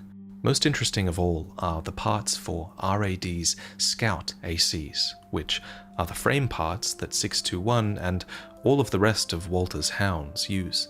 They're noted as crafts that have commendable ease of use, a fact that enables Walter's Hounds to perform well in their very first sorties. But what's really interesting about these crafts is that they were originally spec'd for activities Raven, in space. this job comes from the Amazon Corporation. Surveying terrain, Yeah, I can see it. extravehicular activity, surface surveys of astronomical objects, transporting It's just a job, resources, 621. and recovering scrap. I feel like these spacefaring 61, get that package must there, have stat. taken place before the PCA installed their closure system around Rubicon, and if these RAD Scout ACs were once active in space, well, it conveniently explains why an RAD AC is seen on a different planet in the third ending. And it might also Overboost to get explain the one-day how Walter delivery. got his hands on so many RAD Scout ACs for his hands to pilot. This is just speculation. limited but release. Perhaps Walter secured their supply Armor Core from 2 space 2nd gen. outside the closure system. Anyway, Limited release, Walter overboost has a very nonstop for 2 close minutes. relationship with the woman that now leads RAD. So They paid of for course, overnight she's okay delivery. with him commandeering her craft. This is none other than Cinder Carla, a survivor of the fires of Ibis and assistant number 2 at the Rubicon Research Institute, where Walter was present as a child. We see Carla and Walter in this sketch, present alongside Assistant Number 1, who was Walter's father, and Professor Nagai. This sketch was done by STK, a famed artist who perished half a century ago during the fires of Ibis. After this, his style was assimilated by AI artists. Make a whole fanfic for it. Mimicry supplanted the real technique. It almost writes itself. So it is that this is the only original STK sketch we find in-game. All others are done by a masked battlefield artist known as STV, who is shamelessly using AI techniques to replicate STK's style in the current age. Nonetheless, these renderings are still done of FromSoft taking a jab at AI artists in their game. Dude, that's like 4D chess. Jeez. Actual people, and thus they command a high value among collectors in the know. So they're pretty valuable to us, since we've been using them to put a face to the name for so many characters already. One other curiosity is that every STV and STK sketch is found on Allmind's ghost units, suggesting she's either behind these AI drawings or she's collecting them to research the pilots in them. In this piece, we can see Cinder Carla. STV notes, the woman's the one in charge, and she's the smartest of the bunch. Have I seen her somewhere else before, though? Of course, they have seen her before, in the original STK sketch, created half a century ago. Maybe if STV actually drew the art in their paintings, instead of using AI, they would have recognized her. Can you tell I don't like AI art? Anyway, these drawings of Carla give us a hint at now Vaati throwing shade at AI art. Jeez. It appears to unnaturally prolong one's life, considering Carla doesn't look a day older here, despite there being a half-century gap between these images. Again, if you've read Dune by Frank Herbert, this isn't too surprising of a plot detail, as melange is obviously what inspired Coral, and melange too has life-prolonging effects. Alternatively, though, I guess Carla could have always prolonged her life by going into some sort of stasis. We know that augmented humans, like 621, were put into a cold storage of sorts, so it makes some sense that this tech would be accessible to others to prolong their lives as well, although I lean towards Coral being the reason, more so. Whatever the case, Carla is seen here again 50 years later alongside two other men, one of whom is a faithful doser who has clearly taken one hit too many, Rummy. Who's this tourist? You think you could just waltz straight in here? Hope you're watching, boss. Leave it to Invincible. I can see it being either way, honestly. Arena registration found. I can see either way. Identified as Mad Stomp. Ranked dead last. Like many other dosers, Rummy is utterly addicted to coral-based drugs, and in his perpetually addled state, he has convinced himself that he is an invincible demigod. Me and Mad Stomp can't be beat! You're no ordinary tourist! So LS Rummy shotgun, gives us another dagger. insight into the side effects of coral dosing, a feeling of invincibility. His bio goes on to read, even should reality intervene with a costly defeat, he will forget about the setback entirely by the next day. Only death can dispel his notions of invincibility now. Mad Stomp! Hostile AC destroyed. Looks like you're having So fun, matter of fact, they're air. tourist. Poor Mad Stomp. I've gathered data on the woman from that broadcast. The slow That walk was Carla, leader of with RAD, a slight wobble a back and formidable forth. dozer That's pretty faction. good. She joined them 3 years ago, bringing with her a crew of junk wizards and hackers. Man, the air voice Within is so half a year, loud. She seized total control and greatly expanded their operations. Based on this timeline, it seems like Carla made a play at taking over RAD 3 years ago. Remember, she's secretly a member of Overseer, just like Walter, with a goal to burn the coral. For her, RAD is just a front, a means to an end. It's kind of messed up when you think about it. She's using RAD, an organization with a stated goal of colony revitalization, as a front, while her real goal is to burn their planet and colony back to the same ashes they rose from. The junk wizards and hackers she brought with her might be some of her closest loyalists, members who remain at her side towards the end of the game, where I assume they agree to hack the Xylem and go up in flames. You know, RAD loves a good welcome party. Come on in, and let's get a Yeah, I agree with that. Yeah, that's my problem with this. They talk about burning the coral constantly, like over and over and over again. But they know that's not what it's going to do. It's going to blow the whole planet up, basically. That's because that's what it did last time. Incursions that they have to turn away. Like, are they shocked people are trying to stop them? Last time they did this, it almost killed everyone on the planet, and things. Not just that, not just Rubicon 3, but other ones nearby too. It was like it was beyond just the planet. We find a video record of the Collector's last words. It's located in an AC under a molten stream, and it reads, "Wait, remember that let's data not log, do that's anything funny. hasty. I'm no one, okay? I'm just a lowly debt collector. I didn't know this was your turf, I swear. The guy I'm after, he's a tricky one. He could be hiding anywhere in the grid by now. Wait, no please, you don't have to kill me." True to his word, right opposite his submerged wreck is the AC pilot he was seeking. The pilot's name is Nosak, and his AC's name is Bitter Promise, likely named after Nosak's tendency to take on loans, upgrade his AC, and then short his creditors. His arena bio reads, "An independent mercenary who snuck onto Rubicon, hoping to get rich quick, taking advantage of the chaos brought about by the extraplanetary corporation's forays. Under Nosak's economic theory, the funds of others are but extensions of his own resources." Don't worry, I put your money to good use. Just take a look at what my new AC can do. My credit score's only gonna go up. Get it through your thick His credit score. Why would I love how this dude fights, goes to dangerous planets, buys an AC, infiltrates said dangerous planet just to increase his credit score. Like, come on now. All right, tourists. Oh yeah, his emblem's great. Yeah. You've made your point. I surrender. It's just not worth the losses. Come on, I'll let you through. This mission ends with a fight against the Smart Cleaner, a piece of tech clearly designed to scrap hostiles and melt them down for reuse at the same time. You're not afraid of anything, are you? I like that in a tourist. After this, Carla decides to cut her losses and work with you Mekaruba. instead.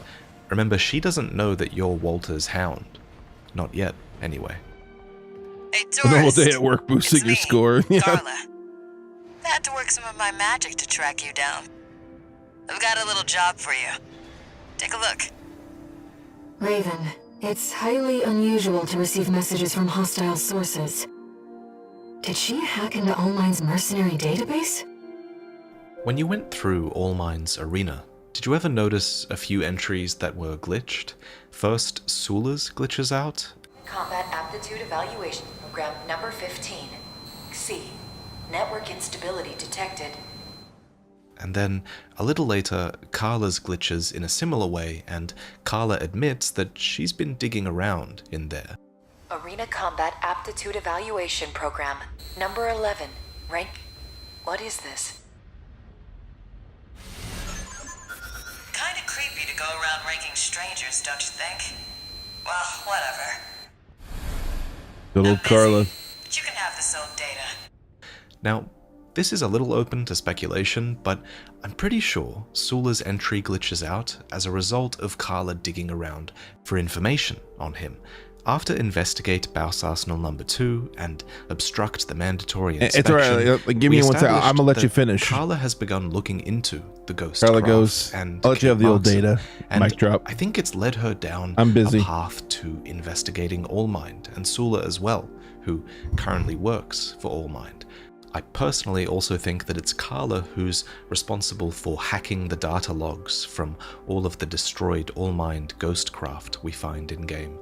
These have descriptions that read, appears to have once been heavily encoded, then cracked by a third party, and out of every character, Carla displays the best proficiency at hacking, especially when it comes to hacking All-Mind.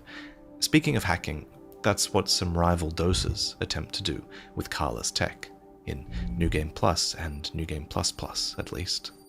You see, a certain someone smashed up all my defense hardware. And now I've got rival dozers muscling in. Oh no. It's the Junker Coyotes. I never did get on. The Junker Coyotes are a rival doser faction. Was correct. And Someone smashed up all my defense hardware. Click on accident, my bad. And now I've got rival dozers muscling in. It's the Junker I'm gonna Coyotes. finish up chapter 2 with you guys tonight, and I think that's gonna be it for now. The Junker Coyotes are a rival doser faction. Some are even We'll pick up on chapter 3 tomorrow. And with Carla weakened, now This might end up being a 3-part stream. So we'll see. You're enlisted to defend the place instead. Look, fellas, we got company! And it ain't dumbass Rummy, that one of RAD's newbies. We'll blow them sky high. This one is on you for taking out Rummy. You would have kept watch at least. Confirmed. Coyote force eliminated. In New Game Plus, the Coyotes get a little further into their plan and manage to set up hacking units on Carla's servers as well. That's 5. All hacking drones destroyed. Just in time. They nearly had us. I've sent the Coyotes and their pals a little counter-virus. Their servers are officially fried. Maybe that'll teach them to behave. Wait, the radar. Are there more of them? They even hire a merc to help them, Iguazu, who, at this point in the story, is likely still AWOL from Balin. You know, I really owe you one. You got lucky at the dam, and I'm gonna prove it. You're gonna die, freelancer! The most curious thing that happens in this fight, though, is that during your fight with Iguazu, All-Mind gets involved with her ghost units. Yeah, it is kind of weird, to be honest with you. In this fight, their comms are encrypted, but in New Game Plus Plus, Air manages to decrypt these communications, revealing that the ghosts are trying to take you out because they've identified you as an impediment to the release project. Remember, at this point, All-Mind definitely doesn't know that you have the wave mutation from the watchpoint in your head. After all, as established earlier, the wave mutation in an augmented human is her much-needed third factor for triggering coral release, and while you helped her secure Baus Arsenal No. 2, after that you went on to kill Sula and destroy the watchpoint as well, putting a huge dent in her plans. It was these actions that explain the last line in this description, where All-Mind notes that that man, Walter, has greatly delayed our efforts to put the third factor in place. Because Sula is dead and the watchpoint is destroyed, she probably thinks the wave mutation is gone. So right now, you're considered to be an impediment worth killing. That is, until a later moment in Chapter 3, when suddenly All-Mind identifies you as an asset to coral release instead of an impediment. So what happened in between to change her mind? Well, I have a theory, and it's that in attempting to take you out here, All-Mind actually starts to suspect that you have the wave mutation she was seeking in your head. And I think this because of what Iguazu says during this fight, while All-Mind's ghosts are listening. That ringing in my ears again. It'll be peace and quiet when you're gone. Whenever you fight Iguazu, he suffers from a ringing that gets worse when you're around. The one exception to this is when you fight Iguazu in the Attack the Dam mission earlier on. In that conflict, he hears no noise. Why? Well, I think it's because at that stage in the game, Air isn't present with us. And indeed, in the final mission of New Game++, Iguazu finally does realize that it's Air who caused the ringing in his ears. Yeah, mess with the mayor. Now, I can fight by your side. That damn noise. It was you all along. 7 minutes left here. This is because Iguazu is an augmented human from the coral generations, like us. And like us, he's sensitive to coral voices. Iguana, the greatest like hater. Yes. Damn it! I would have had you. You always say that. Think you've won. So I think, and again, just speculation, but I reason that by overhearing this exchange, Allmind eventually figures it out and tries to get 621 and Air on her side. But that's in Chapter 3. To get there, we have to make it to the intercontinental cargo launcher and cross the ocean. One more thing, Raven. Cinder. Carla's nickname? That's what the Rubiconians call survivors of the fires of Ibis. But if the fires happened half a century ago... well, it could just be some dozer inside joke. Thanks to Carla's personality, yeah, plus if I was in that boat, I'd hate it too. As a joke. That's true. But the truth is, she was there. I would also hate that. She was probably ingesting the coral back then as well. After all, even her portrait reveals that she already had addictive habits. This elevator goes straight to the top of the grid, the outer shell. I love it. He loves doing the slow walk. He does it a bunch in this video so far. Once you're The out slow there, walk. the PCA satellites see So everything. funny. A few of the stupider dozers took it as a challenge, went out to prove themselves. You can guess what happened. Again, we see an example of the Doser's misguided sense of invincibility, a feeling that, ironically, proves fatal for them. In this mission, we can even eavesdrop on what were some of their final words to each other. They say, "Want to hear something wild? Turns out those big shots at the PCA who run the satellites take their orders from an AI. They're working for a computer, man." It's our first reference to the system, the AI that directs the PCA to enforce planetary closure, just like they're doing here with their satellite cannons, preventing anyone from getting near the cargo launcher. Fittingly, this part of the grid, with the launcher on it,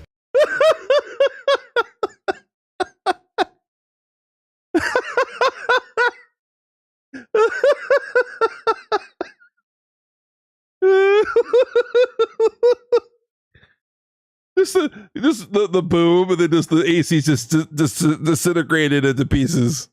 Oh, that's funny. Doing here with their satellite cannons, preventing anyone from getting near the cargo launcher. Fittingly, this part of the grid, with the launcher on it, is higher than the others, and thus it's in range of the PCA's satellite cannons. That's Out funny. Here, we even get to see a red sky, likely made so by the higher concentration of coral cinders in the air, caused by the coral explosion near the watch point. Intruder detected near closed facility. A closing facility is a place where operations have been suspended, and the PCA have certainly done that here with the cargo launcher. Once the Rubiconians must have used the cargo launcher to transport resources, and it's interesting that the PCA haven't just destroyed this launcher, but instead they opt to defend this place because It's their own Dark Knight Joker moment. And the You know coral what? I'm gonna make this convergence pencil is there, disappear. so You know, they don't want I'm gonna make anyone this AC making their way disappear. across the ocean. So I guess they figure no one's going to be able to access it with all their defenses around. Destroying it would have been smarter, but the PCA seem to have sent a sea spider to trip up anyone who gets this close, and they have a lot of confidence in its abilities. Great. You found a sea weapon. Pile. That tourist is a sea spider. One of the Institute's relics left to haunt Rubicon. Now what's it doing here? Yeah, Asmongold's worst As mentioned nightmare. Yeah, earlier, he had a hard sea time with this weapons are boss. I remember institute that. weapons, programmed with an autonomous desire to protect the coral. In my opinion, it's no coincidence that it shows up here. Later, we get Lance evidence Bunk. that the PCA has repurposed the Institute sea weapons to defend. Yeah, it was something points like that, of I think. significance, so I don't think the Sea Spider is any exception. Of course, that doesn't explain why the Institute built a Sea Spider in the first place. To answer that, well, the name suggests it was designed to defend places on or even in the sea. And later we do find an Institute city that once floated on the ocean, so I guess it makes sense that a Sea Spider would have once been an important asset for the Institute. Base charge, Moonlight. Enemy systems down. The generator's going to explode.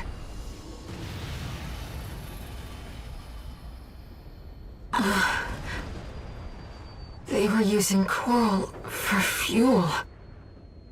Air is upset here, because the coral generator burns coral for fuel. I've seen a lot of people speculating that that explains why the coral weapons sound like screams, the cry of the coral as it burns. Blowing them up again. More blowing them up.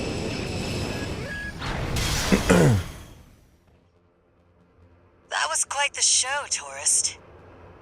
How about we get back I remember on the scene being like, we're gonna get launched out of a cannon, seriously? I'll operate the launcher from here.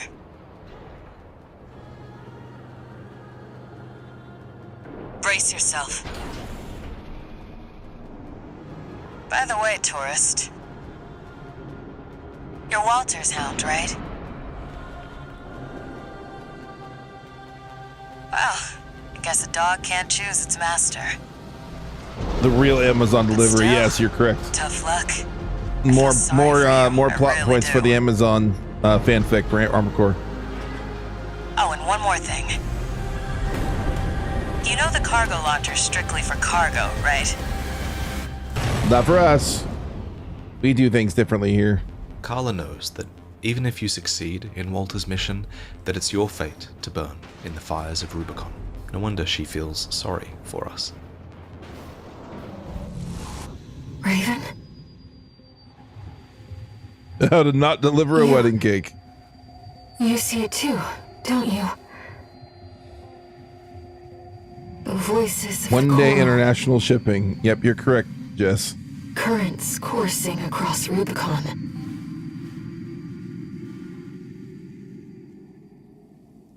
Walter was correct.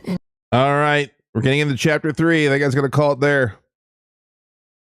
I think that's gonna be it.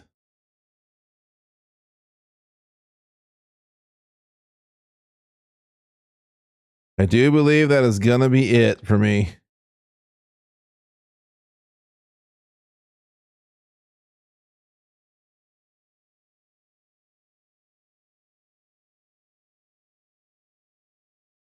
What are you doing right now? Looking for someone to raid. Give me a second.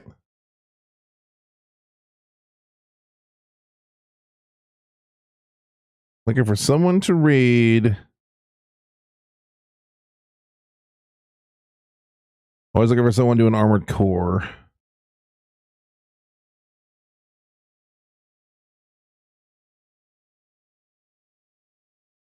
Some reason, what's Striker doing? Playing a really random game. All right, whatever. Armored Core. What we got here? I don't know any of these people.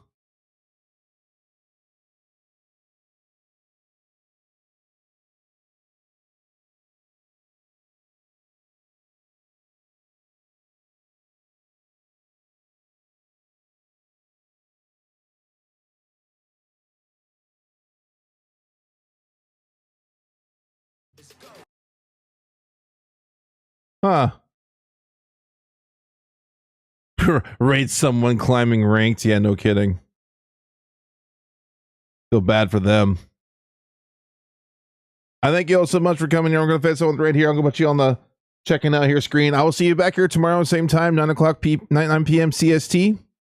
And we are going to be going into chapter 3 of Vaati's video. See y'all next time.